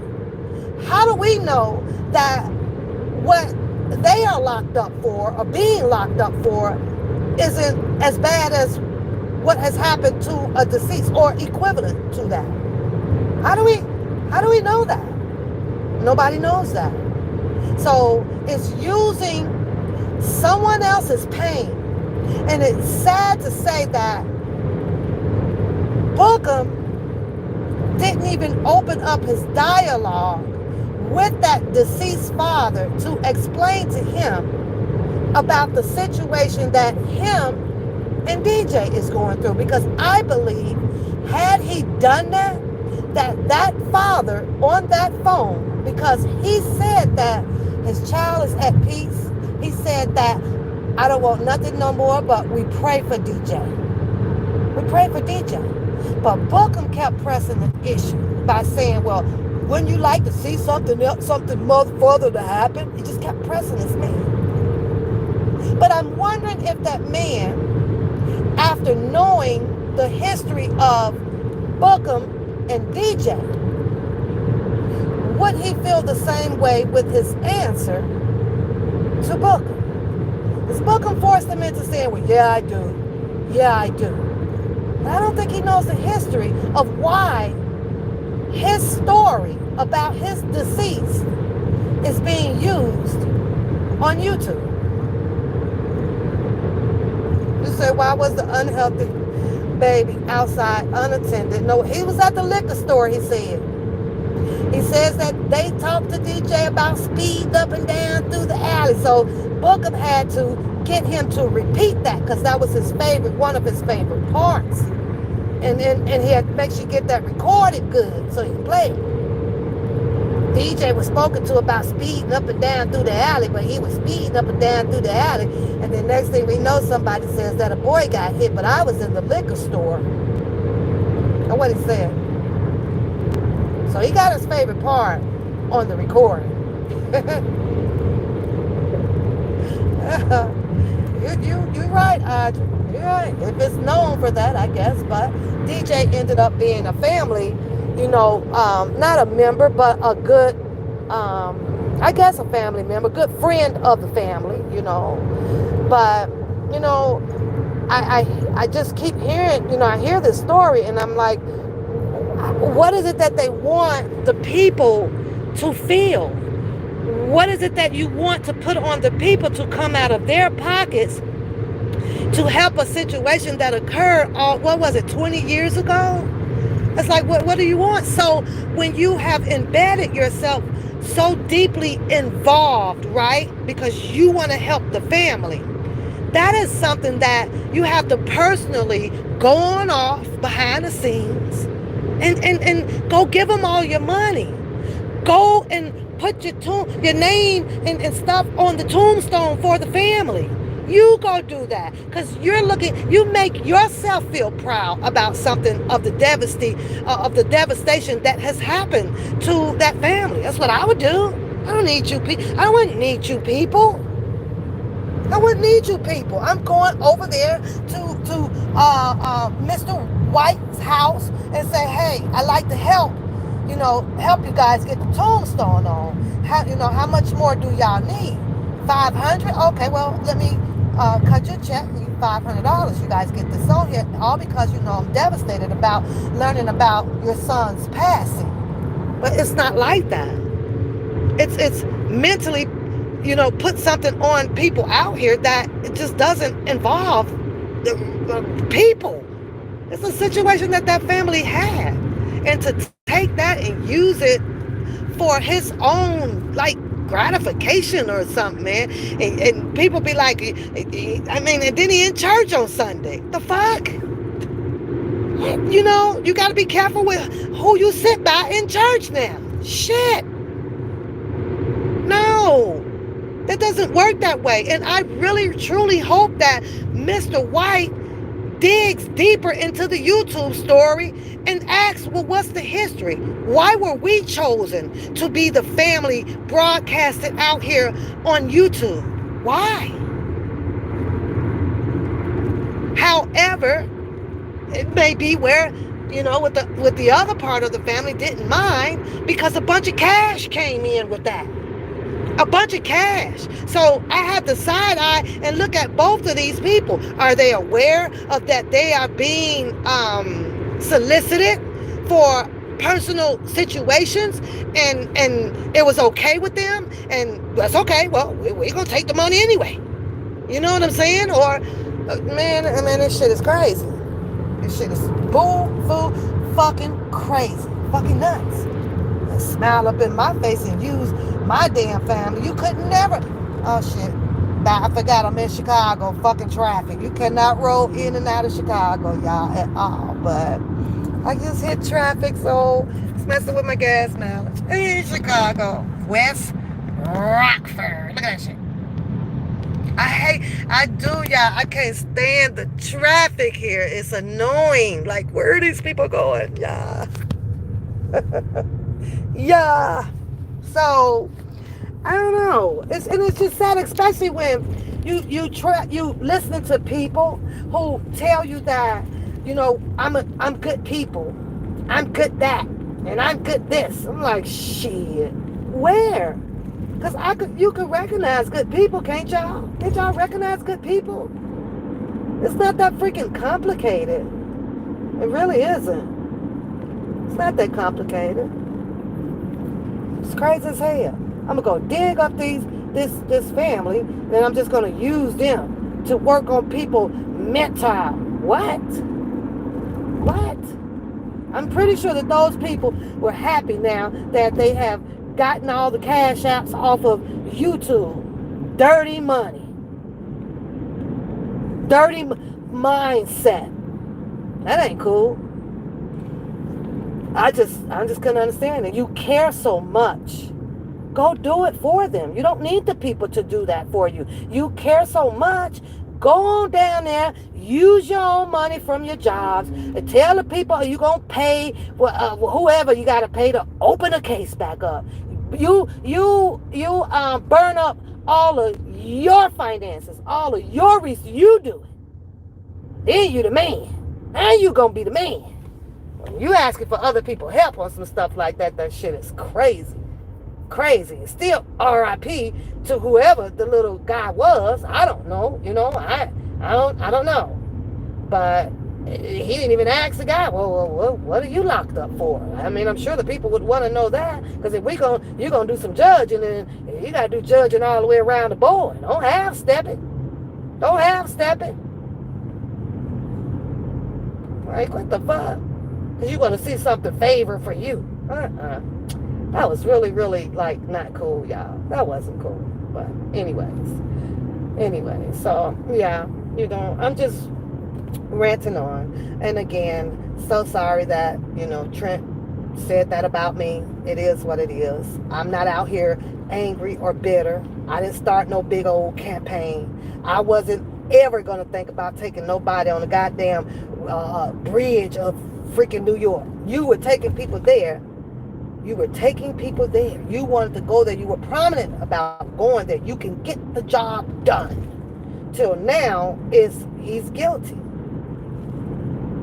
Well, and you can say what Trent can say is what a lot of other people say. Well, that's how I felt at that time. But when they start coming out with all of this stuff like that and me looking really into it, then now I can say it. It's like, well, no. Some people say forever hold your peace. Sometimes you just gotta hold your tongue, because at the end of the day, you wouldn't want nobody to come out here and you've done something 20 years ago and was vindicated on the same shit that they're repeating with the same no new damn women, except for what's that woman? I ain't heard of no Brittany. I ain't heard of no Ida B or whatever. All these Alexis, all these goddamn people, right? Nobody heard of those people. And their situation occurred years ago. No parents mentioned about cashing any checks. None of that stuff. None. But if we're gonna, this is just my opinion. If Bookham and Trent and other people, you throw Don Russell up in there for being one of the reasons of having Mr. Kelly locked up, then you got to be careful doing so. Because what you could be saying is, one, that Mr. Kelly did run an enterprise. You got to be careful with it that way. Got to be careful. Can't say it that way. You don't want him to be charged with an enterprise, right? Two, you got to be careful because all of the evidence that shows what Don Russell has done doesn't appear that this is something that he just did unknowingly. No. He just picked up the phone out of the blue, talked to Tim, and say, we can work this out, man. Listen, you love your daughter. We can get your daughter back. But Bookham made it, or some other people made it appear that statement alone meant that wait until after we lock R. Kelly up. Wait until after I do all of my shit and it comes back on him. That's when he contact Faith attorney. According to the paperwork, it only says that he told Faith attorney that some of the things that she was doing or photos that she had already on IG. I guess Bookham is implying, or Trenton is implying, that he should have not been exploiting her. How do you know he wasn't told to do so? I don't know. Nobody knows. I don't know. Well, Carib, I guess he must have came in the chat and said that I'm irrelevant factor. I wasn't out here for a purpose or something like that, when that's the only thing that I spoke on. And I knew that my purpose, my heart fighting, it just could not be there. And if it was there, it would have never reached the level where I would have been out here getting incarcerated or fighting each other with other people, because I'm a person that knows how to take a good crowd and move it over to a different area, not stay in the same damn area. See, I'm a person that knows how to ignore. I have an ignore degree. I can ignore it, you don't exist. I don't have to go back and forth with nobody, because I don't have anything to prove to take a stance on what it is that I may, or how I may support Mr. Kelly. I ain't nothing to prove to nobody. Bookham should have had nothing to prove to nobody, but he couldn't help himself. He couldn't help himself. He had to be the man. He had to be the man. He couldn't tolerate somebody calling him a fat ass or a big head. Are you serious? But when you are out here in support of that type of celebrity like that, yeah, you can call me all kind of big heads and fat ass and ugly bitches and all everything, and I'm still gonna move in silence and ain't gonna tell you a goddamn thing about Mr. Kelly. And I sure in the hell ain't gonna be out here trying to portray as if I'm the goddamn celebrity over Mr. Kelly. I don't need people to acknowledge me like that. If he's in the rear or in the back and being seclusive, and I've been around him, well, I know how to be seclusive. Yeah, that man, he told his shit. The fuck gives me the audacity to tell his shit? That ain't my job. Ain't my job. Now, everybody just went to talking. But he helped implement, Don Russell in it. And he's adamant about it. Don Russell did it. Don Russell did it. Don Russell did it. Don Russell did it. That's the only thing that Don Russell, in my opinion, fucked up on, is trying to trust the black ass community. Because if Don Russell would have gotten the trust and gotten the backing behind the people, let me say this carefully, in my opinion, from what I was following and listening to, if he'd had 2,000 people, there was no way that Don Russell would have pulled off doing any harm or nothing, because he'd have had 2,000 goddamn R. Kelly supporters and fans right there with him, taking it there with him, raising the money with. You'd have known. You'd have known. But the minute he started talking out here, hell broke loose on that man. Somebody wanted the paperwork. Send it to me. Send it to you. That's what he said. Who the fuck are you? Why would I put the paperwork in somebody's goddamn hand that can't do absolutely shit about it? Got mad at him. Come on the channel. Cussed that man out. Called him all kind of goddamn names. Oh, I don't think this is... What the hell? Oh, Lord, y'all, they done reconfigured the highway. Hold on. I'm going to have to get off at Lake Street. Yep. So, let me get off at Lake Street. Oh, go up, bird. You're about to hit my truck. Fly. Don't y'all hate when the birds fly all the way down this low? The only thing I'm worried about is cracking my windshield. Knocking your ass out. Shit, I don't want to crack my damn windshield. So, that was that, right? And then it just went on and on and on. My perception of it, you'll see that, Don Russell came out and the stories was asked about what happened into the gym. And Bookham didn't like how that story was told. Oh, Lord. Here come the big fight about that. Now Trent, who sat up there with Don Russell with the Q&A, all of a sudden is, hell yeah, he helped send he was part of R. Kelly going to jail. But you didn't tell him that in his face. Because on that Q&A, Don broke down pretty much what he had broke down on all the other goddamn Q&As he'd been on. With Nick at Night, and over there, and over there, and over there. over there. And now all of a sudden, shit, he's like, hell yeah, he part of the setup. So, oh Lord, hold on, I gotta find another connection, y'all. It's moving over. It's moving over. Everything is hell yeah. Shit crazy. Hell yeah, he did it. Well, why didn't he do this shit when he was on your Q&A? Or the only thing that I'm just guessing, like, okay, well, I mean, was Trent handed down the job to sniff out, dangerous people? I don't know. It's like just money, money, money, more money, money, money, money. But Trent was all game. He did. Play that video, Trent. Play you and Don Russell's Q&A. That's what you can do. Play that. And let the people hear where you were agreeing to some of his suggestions and saying that Greenberg, would need to be replaced, or Mr. Kelly can use a better attorney. You were saying yeah. Now you're saying, well, Greenberg probably would have done a better job. Play your own freaking live back. You play it back. And I'm going to go watch it just to make sure that, I may not have it verbatim, but I'm damn near close to it. And I'm not saying that, what is this? 290 East. I need to go 290 West. Okay. So, that's all I'm saying. It's just it was the contradiction, the flippity floppily, shit. And it's like, what? I don't know. Well, y'all, maybe I've said enough. I'm gonna try to make it back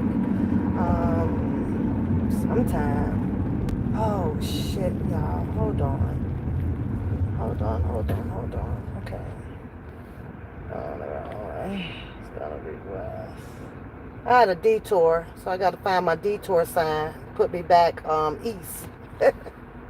I gotta go back east. Yeah. I'm not in no hurry though, y'all. I'm out and I'm chilling.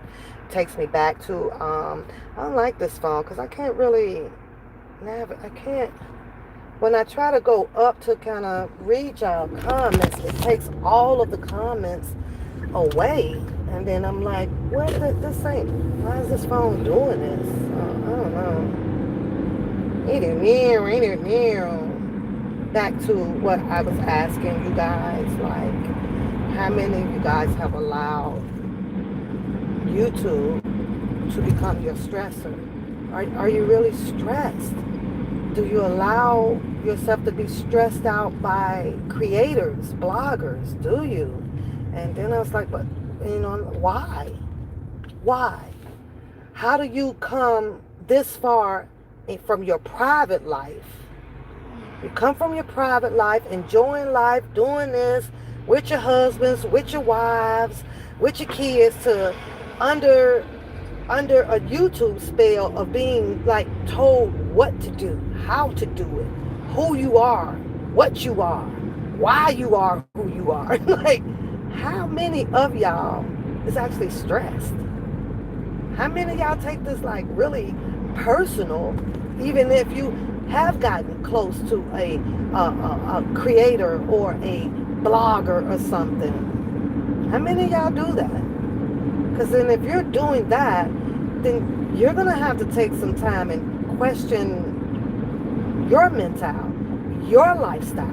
Something isn't right. Your growth hasn't gotten there yet. There's no way that nobody, including me, which you'll never hear me say or do, because I don't care where people go, what you do, and all that stuff. It'd be fun watching y'all go everywhere, tell you the truth. You say you don't know how to cut it off. You don't know. Well, I'm here to mentor you, Miss Denise. You don't know how to cut it off when it gets...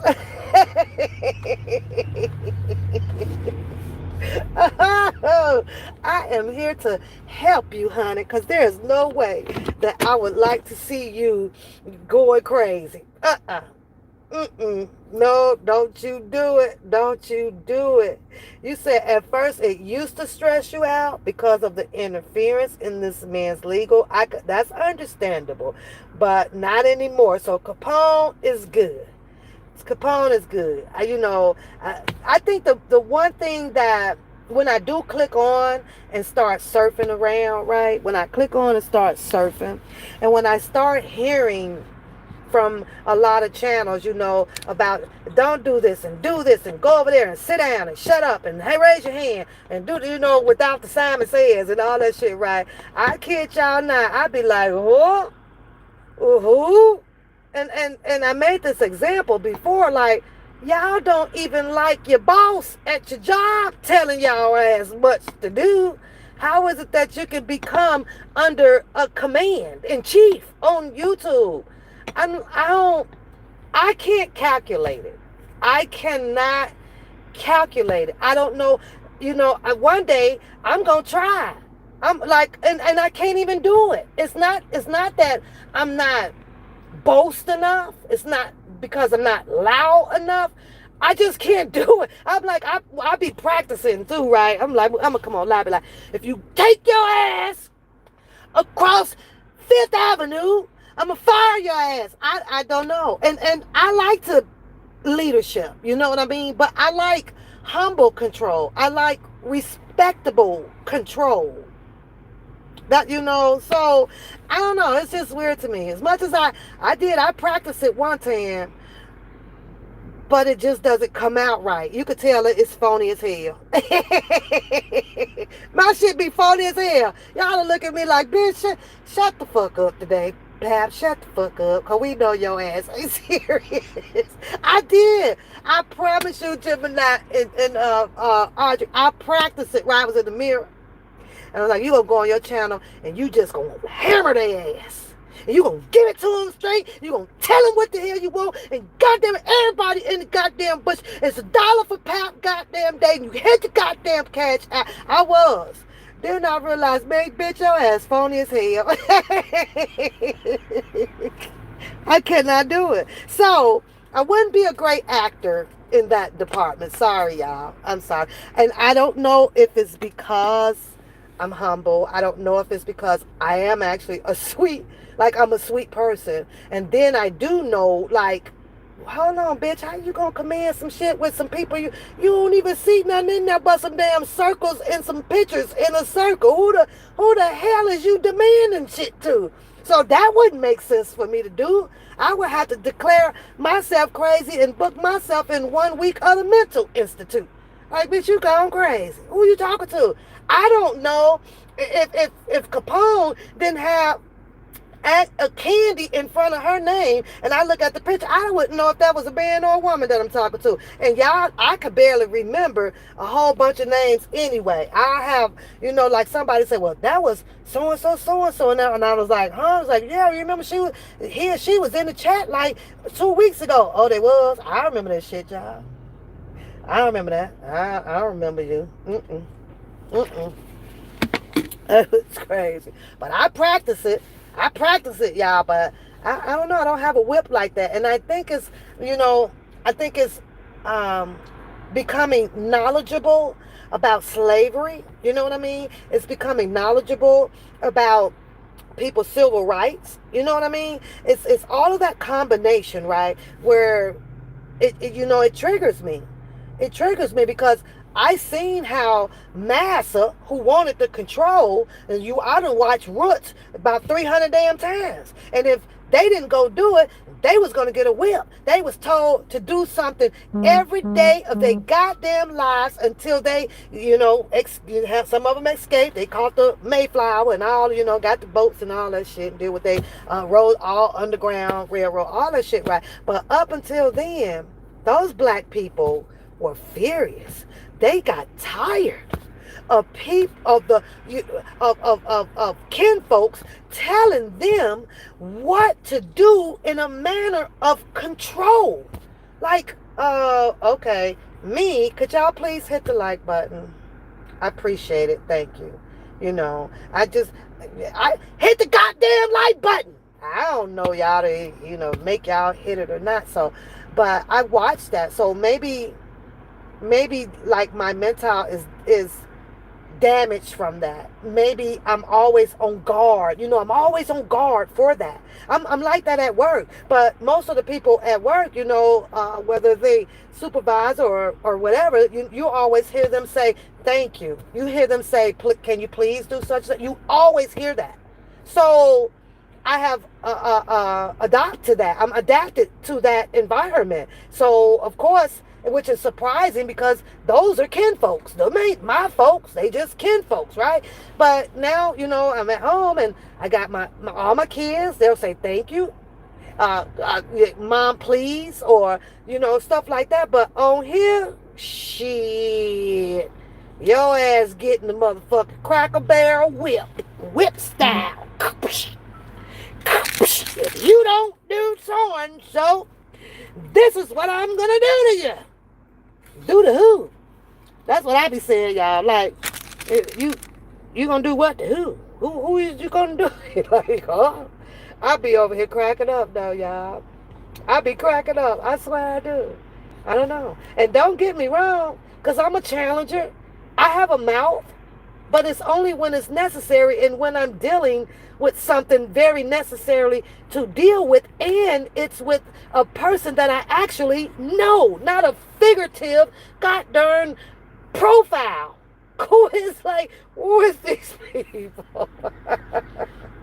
It's shit crazy, y'all. It's shit crazy. So YouTube is just insane. So, that's why I just had to ask you. And I pray that all of you guys keep your sanity dealing with YouTube. It's a business, y'all.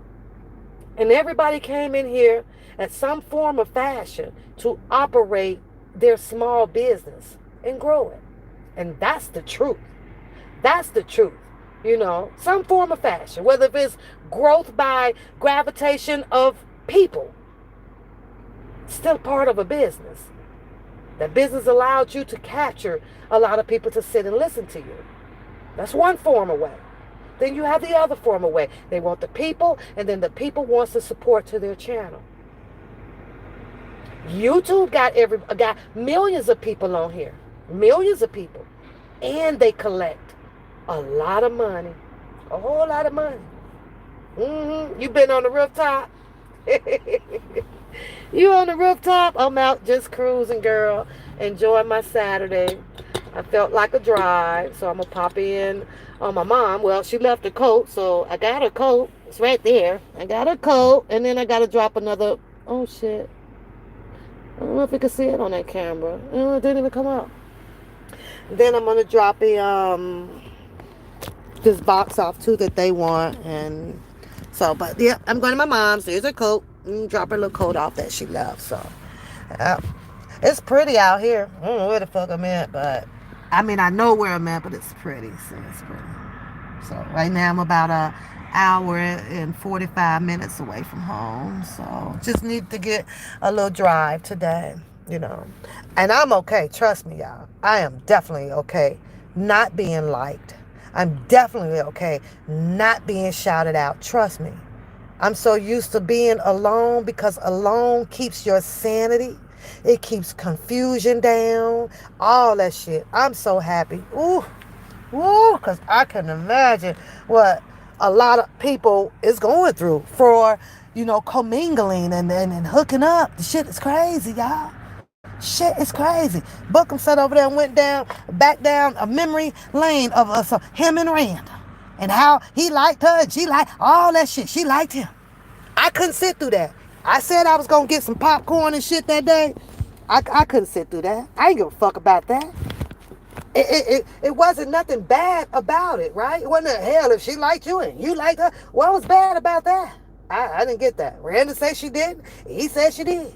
Okay, so now you got some, what that entanglement of who liked it, who going on. I'm like, well, this shit ain't funny. So I didn't even really stick around for that. Hey, poo-poo, what's going on? It was crazy.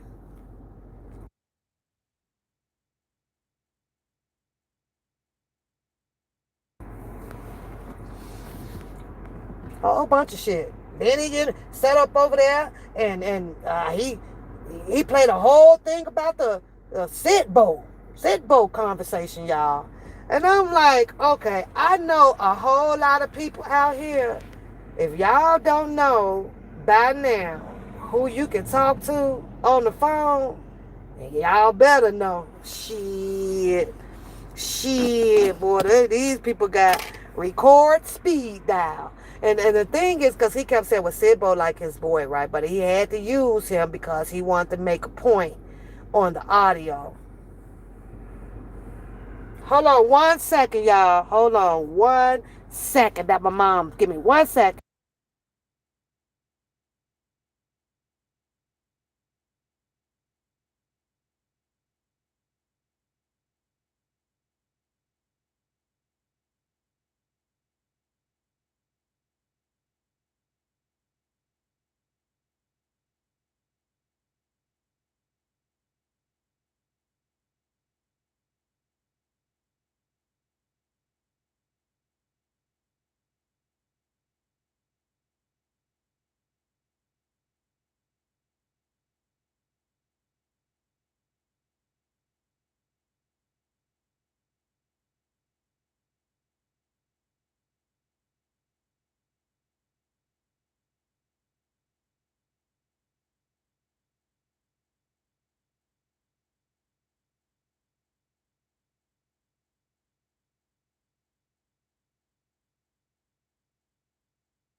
Okay, then my mom called, so had to take that call. But that's just how, I feel. And again, I don't like doing no apologies or nothing like that because I don't think that I'd be doing anything wrong. but just talking about my opinions on my show on what different content has been put out, and it's not done in a malicious way at all. So I'm okay with people saying what they got to say about me. I'm glad I didn't have a purpose in it. Thank you. Thank you. Not in this goddamn crap. Because if you leave it up to me, this would have been done totally different. Totally different, man. I'd have moved this shit onto a different and better goddamn crowd. You can bet that. I'd have moved it. We'd have hurried up and put the gas to the pedal and got the hell on. No, no, no, no, no. But there's no way of knowing that. We got dealt the cards. That was dealt. That was it. So I don't know, y'all. But thanks for riding with me. You know, y'all guys riding with me.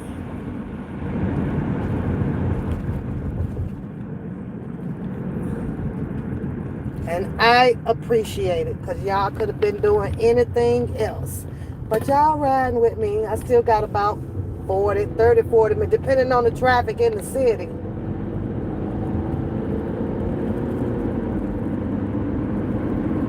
Depending on the traffic.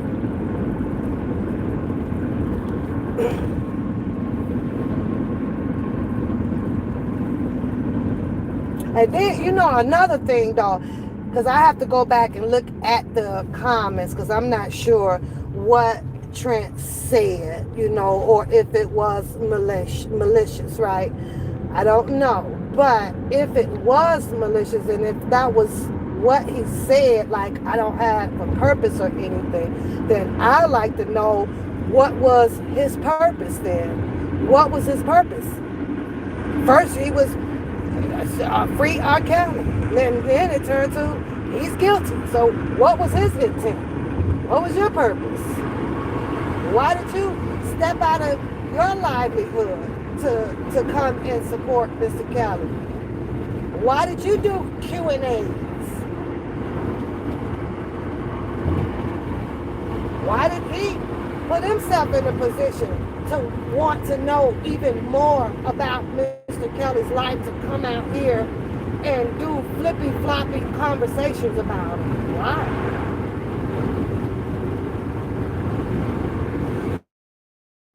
Good damn question. What was it for him to gain out of this? Because Pat wasn't looking to gain anything, because she had a livelihood. I was looking to gain more unity and verbalness and a power of force through people.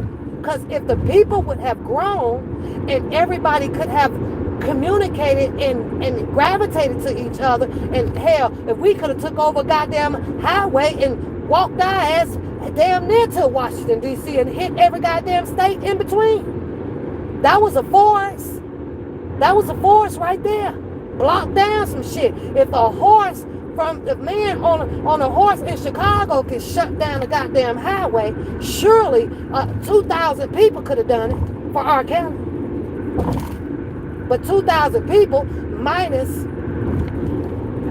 1,090 decided to run content that ended up in verbal fights, people in jail, costing other people money, people mad because not enough money coming in one area to the other area. You're mad at the public because it's the public money. You say you've been asleep. My girl Elizabeth here with them damn disclaimers for me. Elizabeth, you can start your disclaimers, boo-boo. Honey, sweetheart, boo-boo. Because I done ignored all of them, girl. I done ignored them all. I'm over here just talking. No disclaimers, girl. But, one thing for sure, two things for certain, I don't like people mad at me that don't know me. I always gonna say, get to know me or whatever. I'm a shit talker. I'm a sweetheart. I'm a listener. I try to help if I can. But if I see a situation where, like, no, sometimes when you make your bed, you got to deal with that. You know what I'm saying? You got to deal with that, even though it may be somebody else's fault. But I don't know. I don't know how that situation is gonna come out. With those two ladies. And let me tell you why I say what I say about the two ladies, right? Because myself watched Sylvia and the Bookham situations with the courts and things like that, right? And I'm like, well, okay, well, I actually think that her going to court to fight Bookham over a vehicle, I absolutely felt that it was a necessity to have an attorney for that. That was a big ticket price. You know what I mean? Like, you finna go up in here and do what? No, you mean business. You want your money for whatever agreement that was made or whatever, and stuff like that.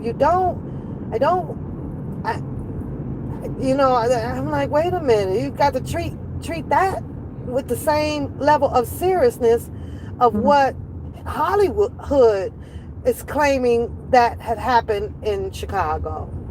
So he says all public knowledge. Yes, I hope he knows that he can't put thank you, Audrey, but what you say? Oh, now my camera popped on. Pay that woman for that dang car. He doesn't, he just doesn't want to. He doesn't want to, and he doesn't feel that he has to because, oh, this damn phone is crazy. It's because he didn't really have a powerful source coming behind him after his behind. He didn't.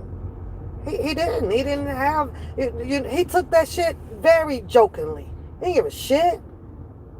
Had he got paperwork from an attorney, he'd have knew that, okay, she meant business. Had it been paperwork coming from an attorney with her and her husband on there, and this, and they stay on top of it, he took that shit a whole bunch, much more serious. He wouldn't have been making mockery of the situation. He made complete mockery of that. Had all kind of excuses about it. So that's crazy. But I know that if I had to go through some shit like that, and if I couldn't afford to pay it or whatever, here, can you please take this car back? I'm going to try to get 2 more payments for the months that I did drive on you, but here's your car back. I don't want to go through this. I don't want to break up a friendship or so and so over this. Now, if she failed to take the car back due to the stated contract or this or that, then now the next thing is, I'm sorry, no, I'm gonna have to take you to civil court and try to get to place a judgment on you, so that I can receive it, or they can try to renegotiate if they can keep a friendship level, right? And say, well, you know what, okay, you were supposed to pay $250. What we'll do is, tell us how much can you pay. And then what we will do is we will make up the difference in the pay, but we will also apply the amount that we paid out of pocket to help. We'll put it on the end, and we'll start this over fresh. But they wasn't even at that damn level. I don't presume, But it's crazy. Like, it went from R. Kelly to a car, to people in jail, to this, to the everything, every damn thing, everything. Like, nah, see, Pap life is too valuable. I really treasure my life. I love my damn freedom. I love being able to go where I want to go, say what I want to say, do what I want to do. And I ain't come on YouTube to give that up to not no damn body. I don't know these people. Wish I would. What supposed to say? Yes, ma'am. Yes, sir. And all of this, who you rocking with? Who you rocking with? You ain't rocking with me?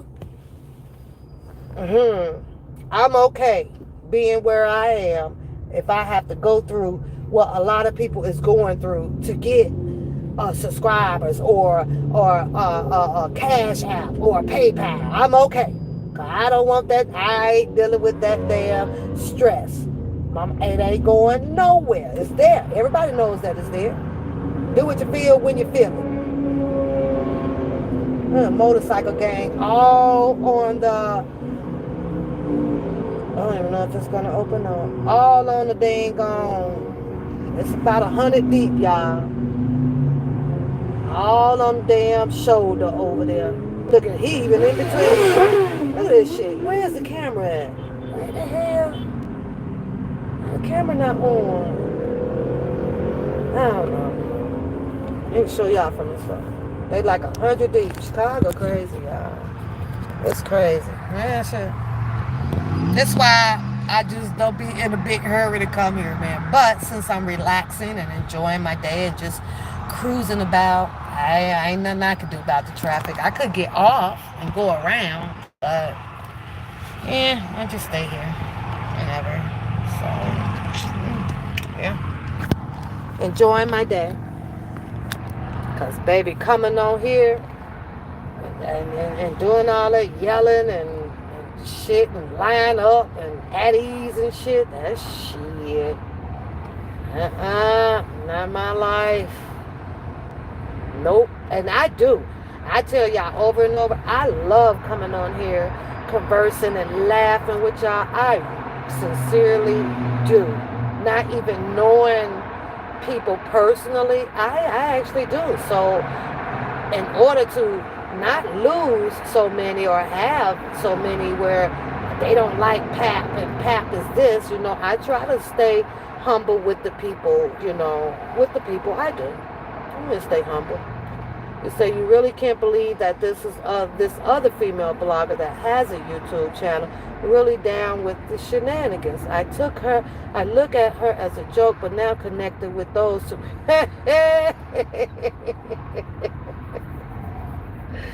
girl, that part,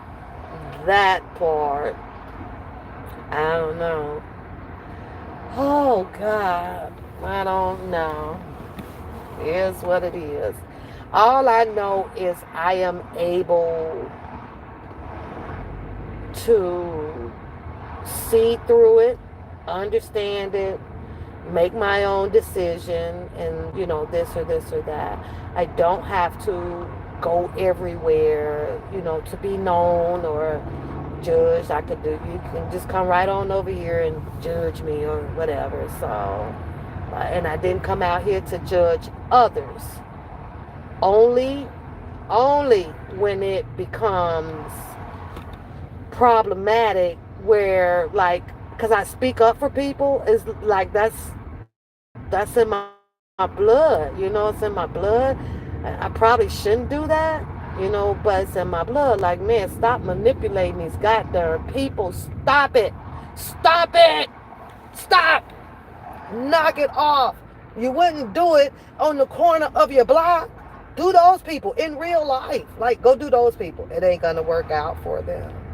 But it's so easy to intimidate and manipulate on a screen. Some of us want to be wanted. Some of us want to be needed.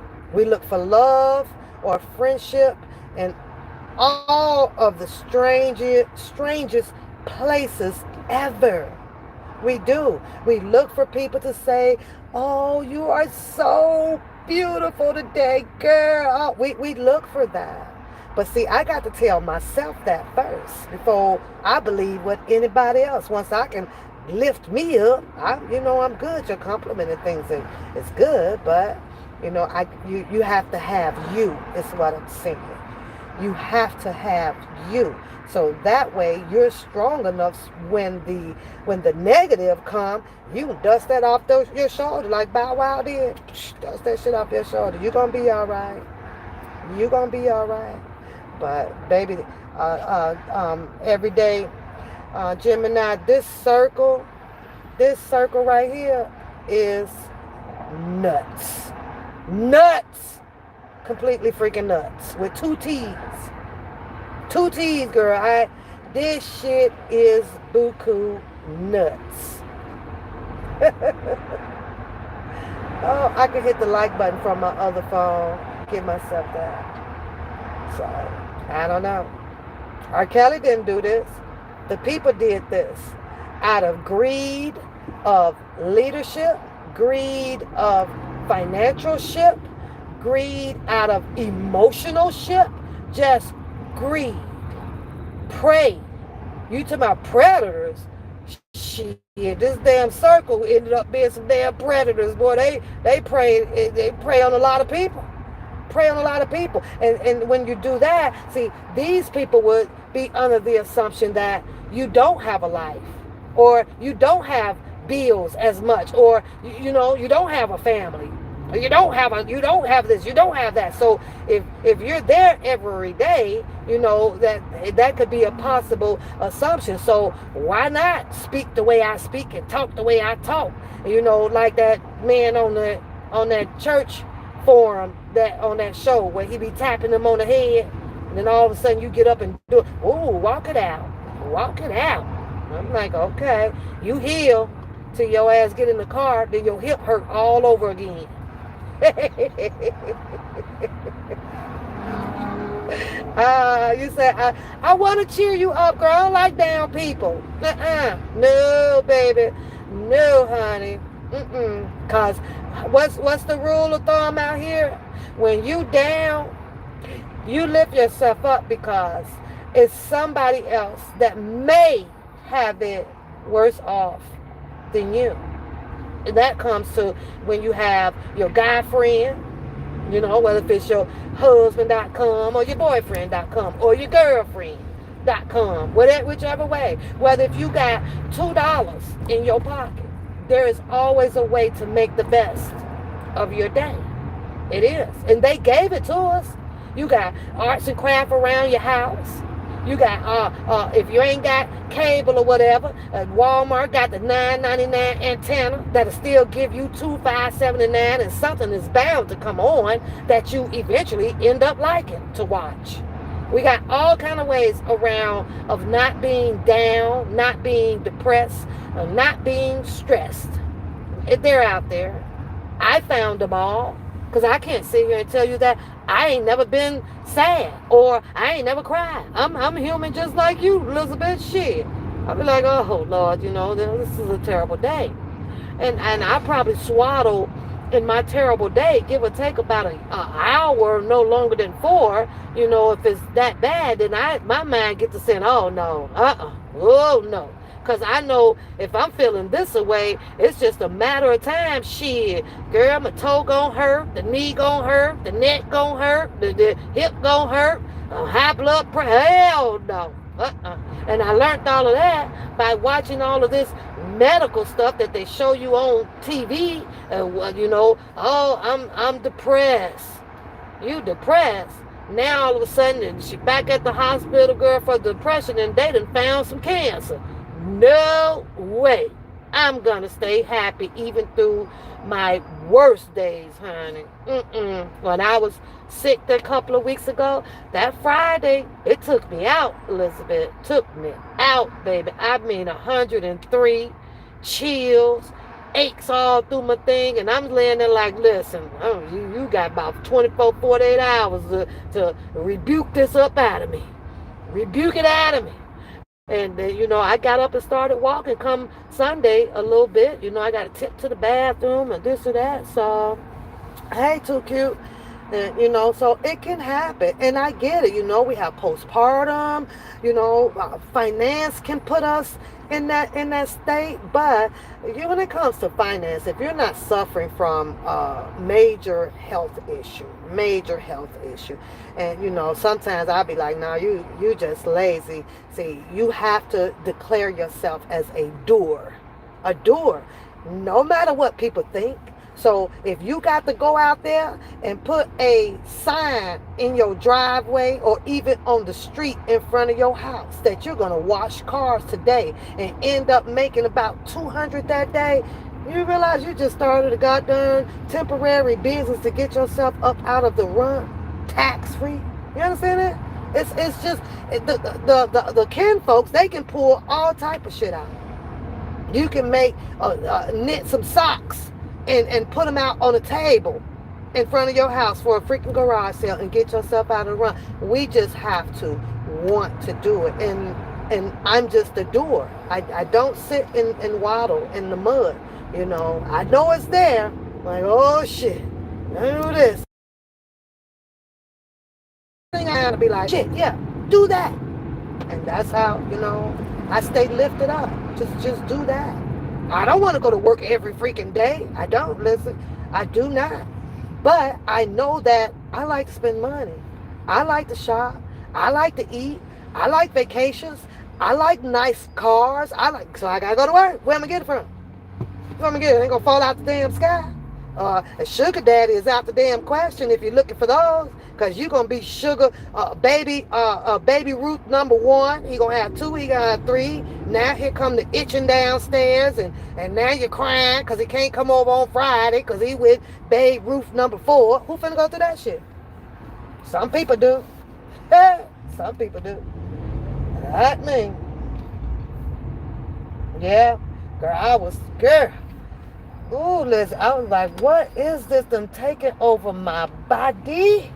What's going on? And the first thing that came to mind, Lizzie, was watching all of those, the hospitals and the COVID people up in there, And then, like I said, I sat and watched my dad through a window at the hospital downtown here in Chicago, up on the lakefront down there. I forget the name of that damn hospital. It's a nice hospital though, but watching him, like I was asking the doctor, so what is it doing?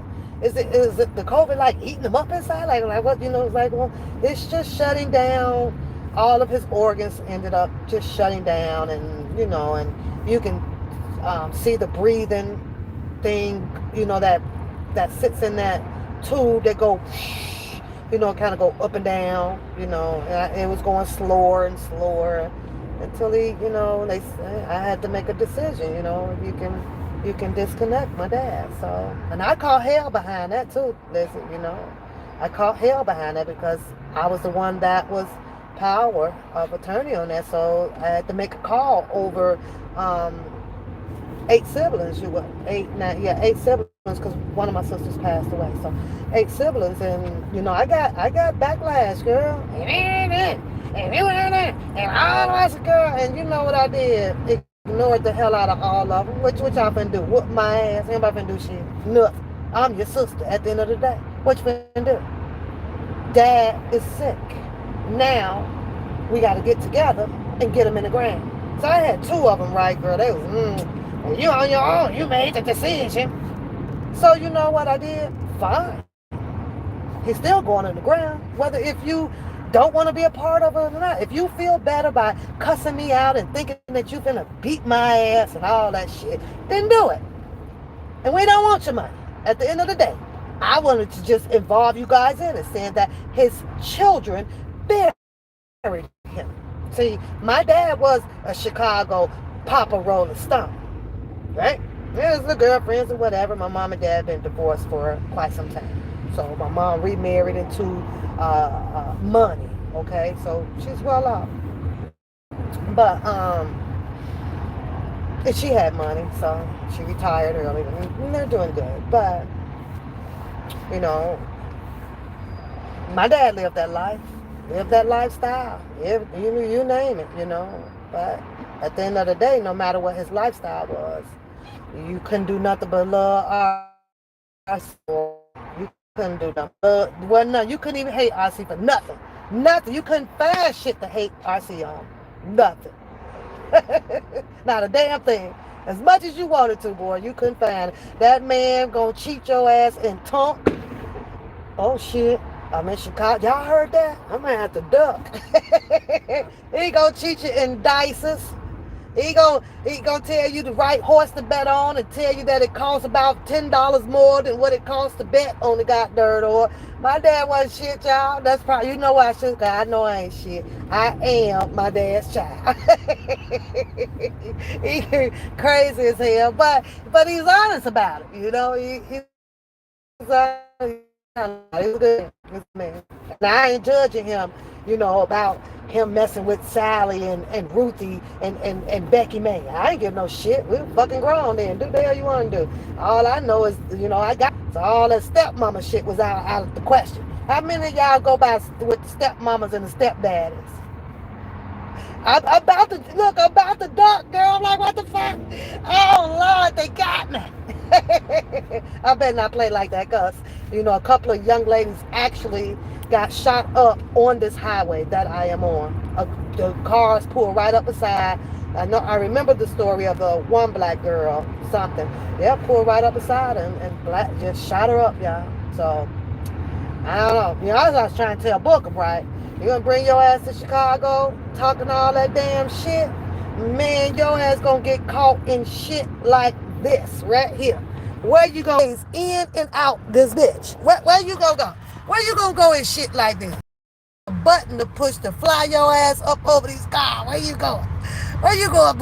You is trapped. Ain't no in and out soft kind of goddamn way with this. Not from O'Hare, not from Midway at all. At all. You go is 1, 2, 3, 4, 5. It maybe be about 5 or 6 days out of here. And you sit over there and you talk all that shit. These people here will have every motherfucking inbound, outbound, goddamn it, ready. And you ain't gonna even know what they not. You're gonna be ready. So ain't nowhere in the hell I'll be sitting by ass on here. Oh, girl, I'm home now. I'm in my hometown, girl. So I'm good. I'm just saying. I just try to, help book them out. See, book them out there, Mr. Kelly. You ain't toured this bitch like that. It ain't that easy, bruh. It ain't that easy. You act like you piss them people off. Shit, you don't know what these people drive or fly in. Not at all. Chicago, I don't know. Everybody says that, oh my God, it's dangerous.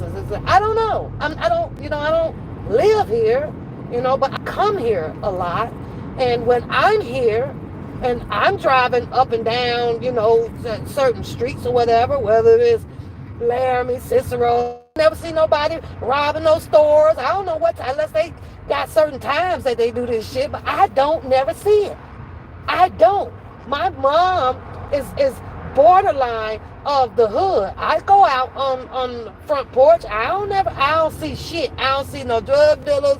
I don't see none of this shit. So I don't really know where all the bad shit at. I guess. I don't know. I could not tell y'all. I never see it. I don't see carjacking. I never came across, I've never seen it. At all my years growing up here, the only thing that I used to see was people fist fighting. You gonna see some fights. You gonna see the fights at the high school. But never have I seen, people running down the street, shooting them things, or I've never seen it ever in my life of growing up in Chicago. So I don't know where the news getting all this shit from. I think they making that shit up. The news might be making that shit up, y'all. I don't know. All this disappearance of people. I don't know. How the hell Kanika got disappeared out of one of the biggest, prestigious ass damn hotels? I don't know. How did some shit like that happen? I don't know. It's crazy as hell. It's crazy. Yeah. Cuckoo crazy, but I guess it can happen. I don't know. Alright, traffic moving a little bit. Well. You say when you're not in that life or around those type of people. Yeah, that's true. Because I just never seen it. So I agree with you, I guess, because I, didn't place myself around that atmosphere here. Even in the high schools. Like I say, all you saw the most was fist fights. Because Collins beat Marshall, or in the bleachers, people want to fight, but you never see or hear all the gunshots and things like that. I never saw it. I've never seen anybody lay dead on the ground. Never, ever, never seen it. But it'd be on the news in the morning, and I'll be like, wait a minute, I was just over there, So it's weird. Chicago is actually, it's beautiful. You come here and you go to the tourist sites like you do any other states, And you got all the museums downtown and Loverland's Buckingham Fountain. Shit, I remember I got a kiss in front of the Buckingham Fountain, and you put on your little glow things around your look at my thing. I don't know why my camera is doing that. That's crazy. You put on your glow things. I don't know why my camera. That's old. Why that's coming up so old and late? Hold up. Something ain't right. It just flashed a old picture But I'm going to the hood because I know the hood, but I don't go to the hood to look for no shit to start or nobody to pick at me. You just get out like you at home. Some people will greet you, some people don't. We got that bad as black people, dog. Audrey. Shit, we'll walk right past each other, don't speak at all. Where I'm from now, girl, them people hold the door.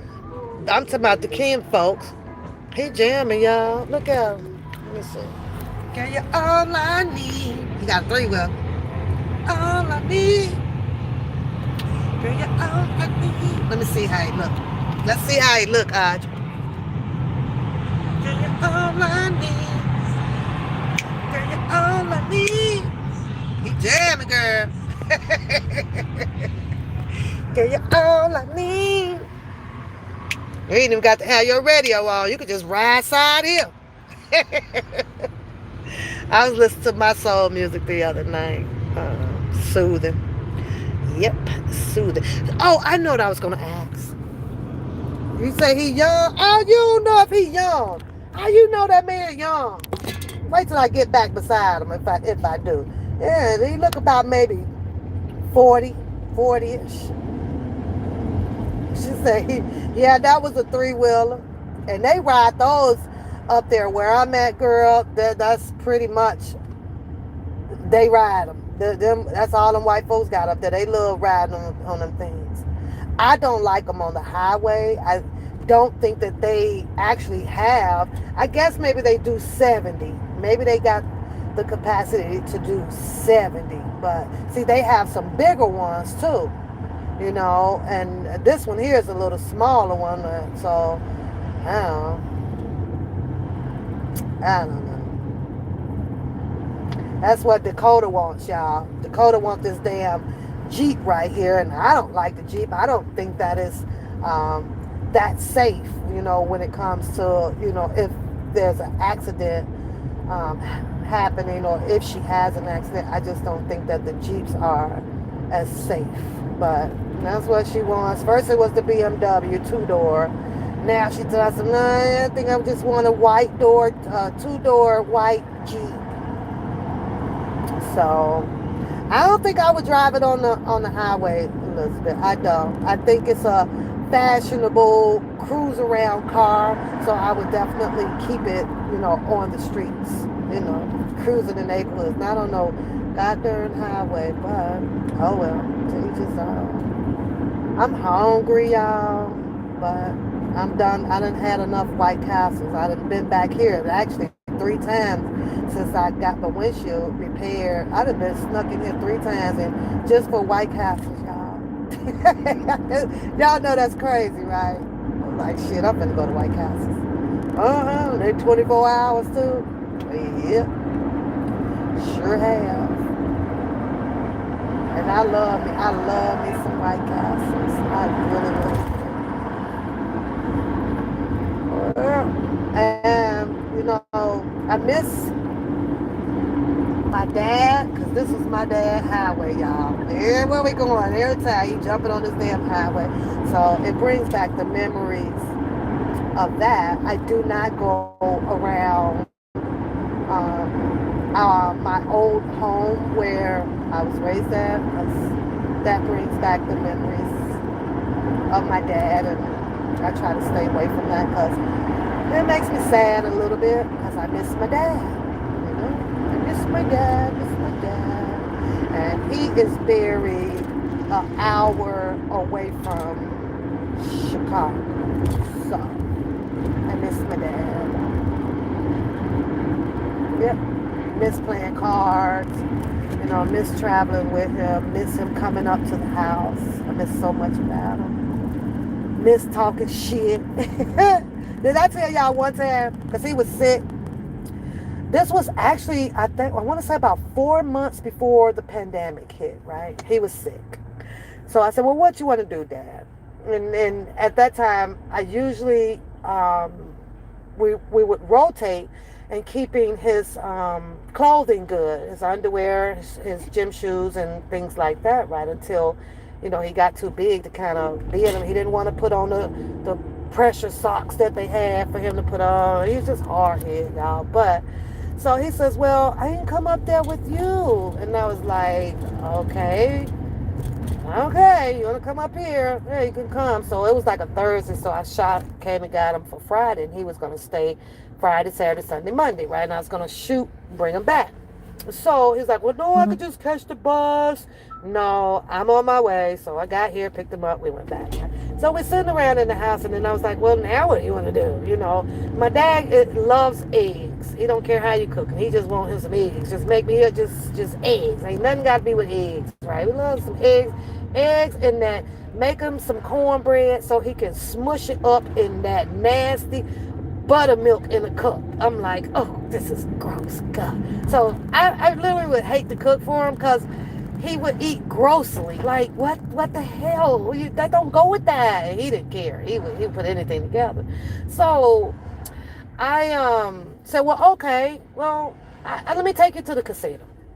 Let me tell y'all what I did, right? So I gave my dad my favorite machine that I like to play if I go over to the casino, right?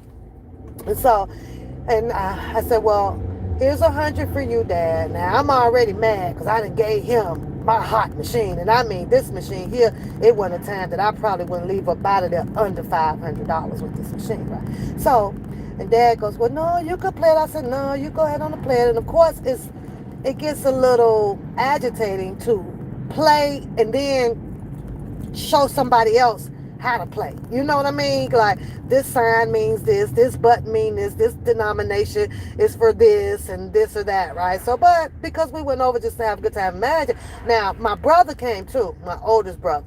He came too. So, got him and my dad, took them over to the casino.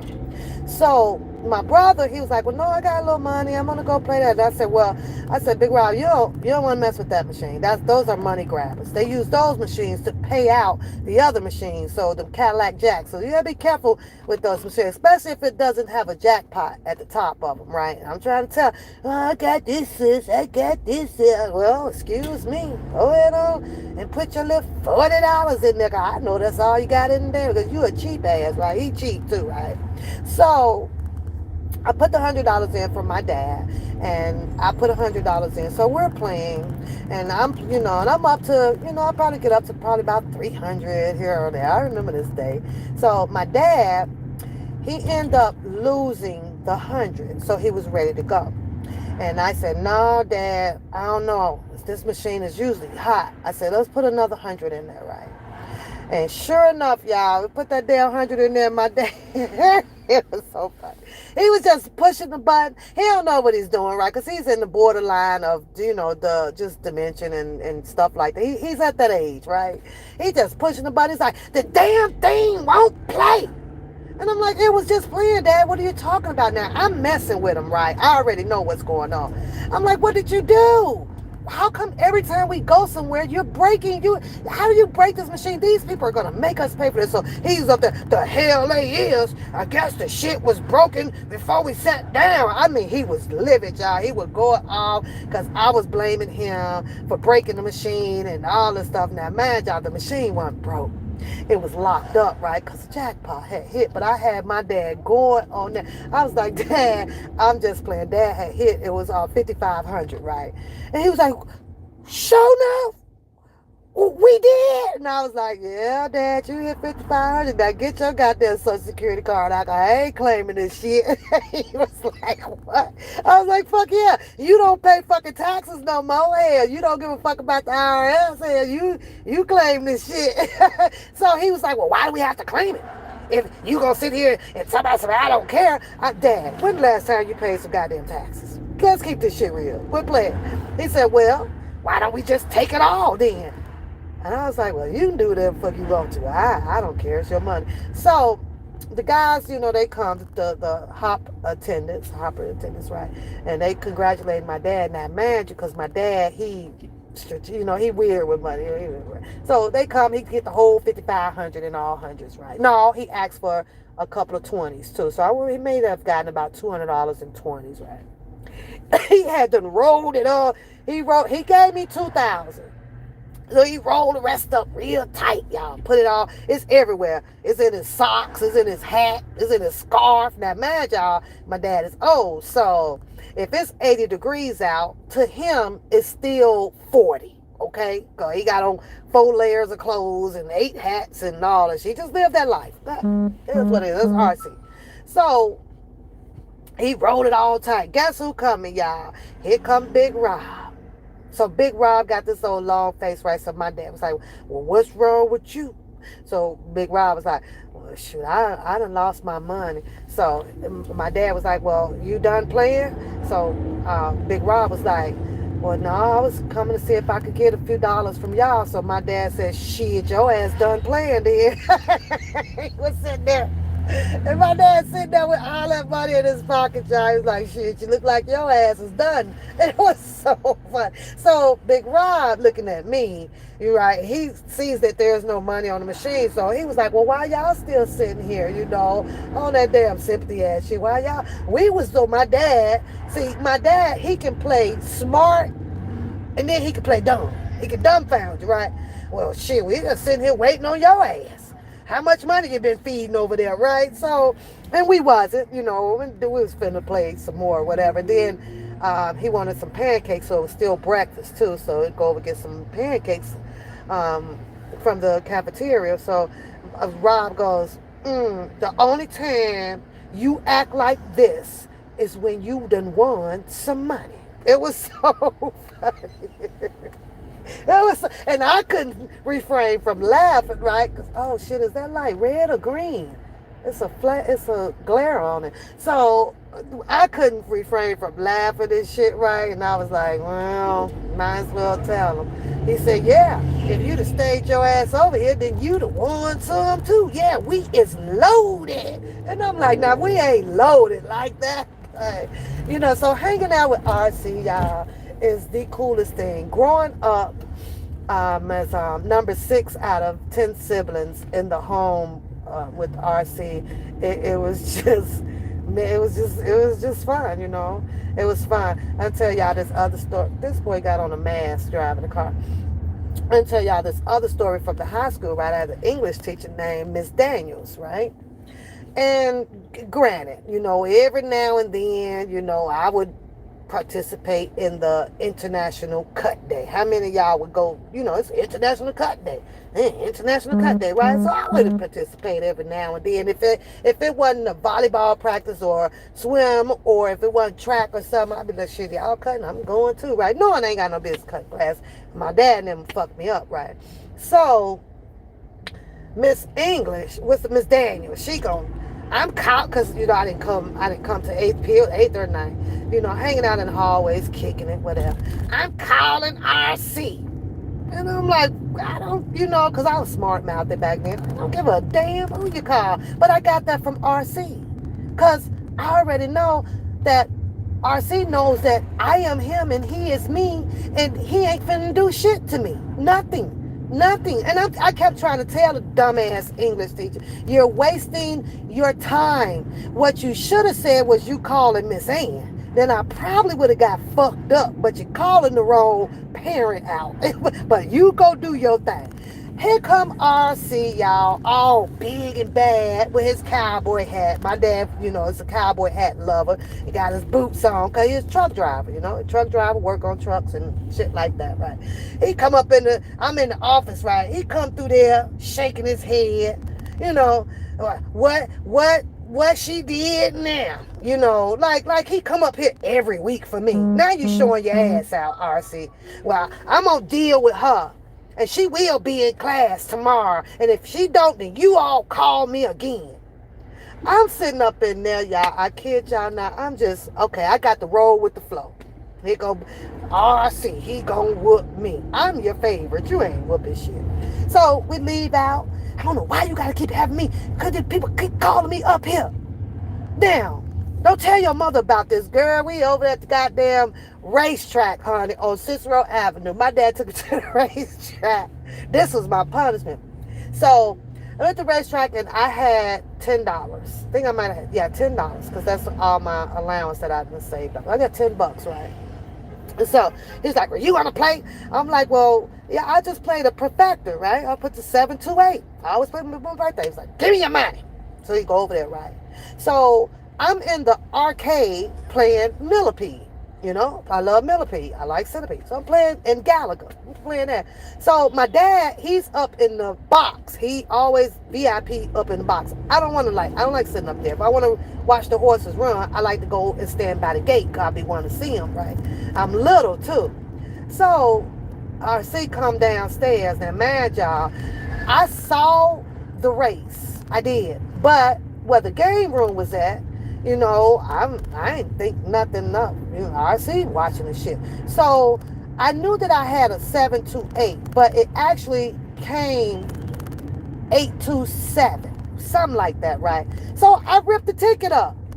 I was like, well, shit, I bet 728. I'm not knowing the whole rules of it, So RC comes downstairs, where the ticket at? Where the ticket at? I'm like, as soon as I ripped it up. So it was like really ripped up in pieces on the floor. So my dad said, what'd you do that for? What the hell wrong with you? I was like, what? We lost. He says, no, I got the ticket box. I got it boxed straight. You won. And I was like, Lord, let me rake in these tickets, y'all. I went on the floor, scattered it together. We had to sit at the table. He went and got some tape from the people, whatever. So I ended up winning. I think it was like $1,400 or something like that. And he gave it all to me. He really did. But he was upset. You don't tear shit up. That's I tell you to tear shit. I was like, well, shit, I know the number said 728. I saw the 8 come in first. So how did we win? He was like, shit, I put that ticket box straight, or straight box. I was like, well, you got to tell me shit like this, daddy, when you're teaching me shit like that. Don't have step the damn game. But so I miss my dad. I miss all of the fun times, all of the bad times that he taught me. I miss them all. I do, So that was that with RC Badass, but that's my dad. That's my dad. So mind you, Lizzie, when we go to the racetrack, girl, we can't be ripping up no tickets. We got to make sure we check it thoroughly. We got to check it thoroughly. So that's about it. I think I'm done. You guys roll with me like all the way here. Thank you. Y'all hung with me today. And I'm going to be back on the highway probably about 6. I might swing back. I like the Uncle Remus chicken, but some of the chicken pieces, they like sprinkle too much salt on it or some shit. Like, wait a minute. It's good. You bite into one and it be like, oh my God, this chicken, like it's good. The sauce and stuff is good. Now I'm on my second piece. Girl, that tastes like a whole thing of Morton salt. I'm like, what the hell? So now I have to throw that away. Eat another one, that would taste good. Eat another one, it's salty. Throw that out the window. I'm like, I'll eat food where salt is overbearing in the taste. I don't take a chance on that high sodium. And next thing I know, I got whatever you get from salt and ankles and shit looking like elephants and shit. Now I'm like, no, thank you. Nope. What you say, Elizabeth? I do too. I just got to relax and take my time. I bet too high and spend too much, but I took my time last week and bet smarter. Girl, Gemini, I ain't playing unless I could bet the max. Do you always bet the max? I do not play a machine ever. I never. Oh, let me put my purse on the floor. Because I know about throwing them damn little ping, crack your window, and then the other guy distracts you, and the other one reaches in on your car seat, snatch your purse. So let me put that on the floor. But, girl, I can't sit on the machine and bet no damn 10 cents or a penny. I got to bet the max, girl, somewhere on we up here. They got like the machines called, and I don't like them. It's called the stupid black wolves or whatever. Go woo, be howling or whatever. And the max bet on it every day is like 750, right? But that's a risky gamble, right? Because you got to have a hot ass machine that's gonna lick you every time on that 750 bet, right? So we got on the machine one time, girl. Lucked out with I think it was maybe 1,800 or whatever after putting $100 in just to see what it would do, and got the hell up off of it because 750, it's risky if it ain't hot. Now you can go and land down on the 250 and put your 100 in there, because you have to remember it's all about raising the percentile on that machine. And you can tell when the percentile is up because you're going to be banging those goddamn bonus rounds and banging even the small payouts. They steady clinking, clinking, clinking. You on a hot rumble ass machine. So all you have to do is just really have enough money to rumble with it. Stick with it. And it's going to pay you out. Not if it don't, it's going to pay you out everything that you done put in there, or you're gonna be close down to a lot more over it. Not guaranteed your jackpot on the machine, but machines are ran on percentile. They go from 0 all the way up to 100 on there. It's a mechanical thing. It's a mechanical device. So the longer you are able to run with it financially, eventually it's gonna pay. It may not hit a jackpot, but it's going to bring you back your money that you put in there, because they're designed to pay out so much at a certain percentile.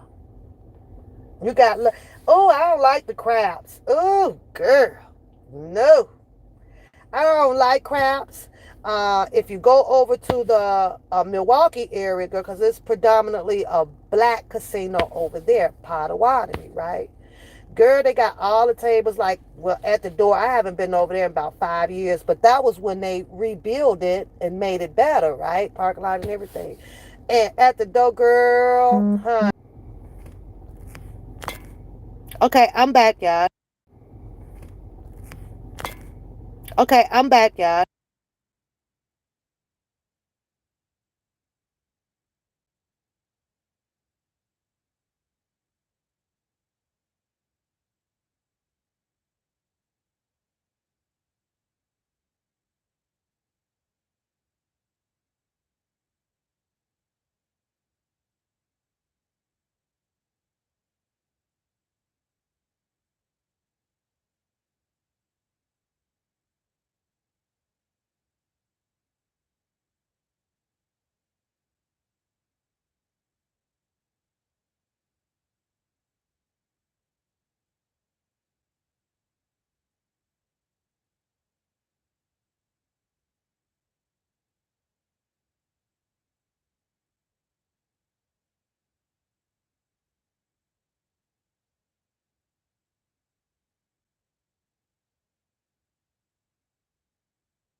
Over there mad at me. What he mad at me for, y'all?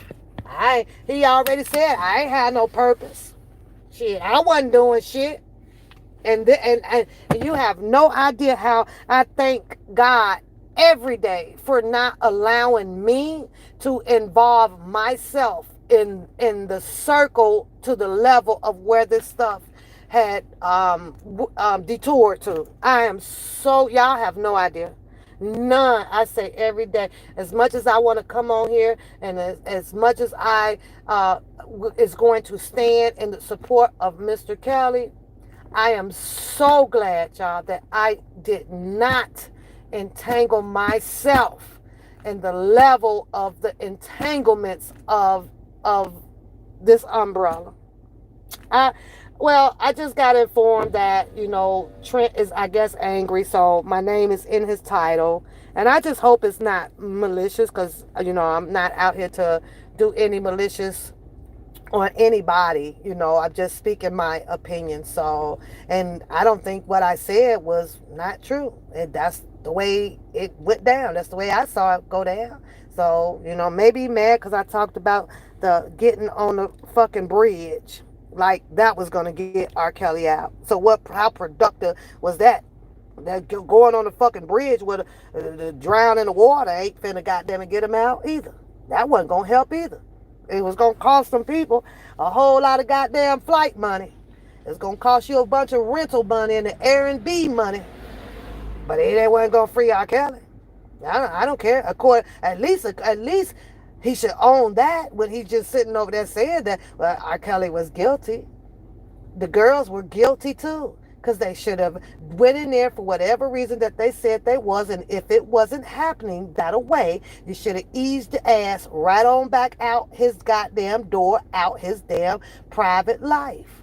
And that whole Rashana, whichever the one it was, if it's a new tape coming in from 2018 or 19 or whatever the case may be, then oh well.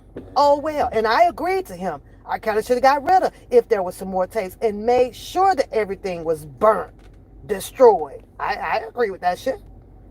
I do. So whatever. Just be mad and mad. Everybody just be mad, needing somebody to freaking blame. Yeah, and he had all rights to change his mind. That's fine. Change your mind. But are you mad because there's a lot of people that is just not agreeing with the mind changing after after you people participate in freeing R. Kelly? I don't like, what's the anger for? What would be the cause of the anger? Was it real? Was it fake? Was it what? What? And at the end of the day, who the hell cares? Who the hell cares? Go be what you want to be. Because there was a lot of people that came out here to support for real. The problems didn't happen until all of the freaking channels were created. Then the division came. The diversion came. Both.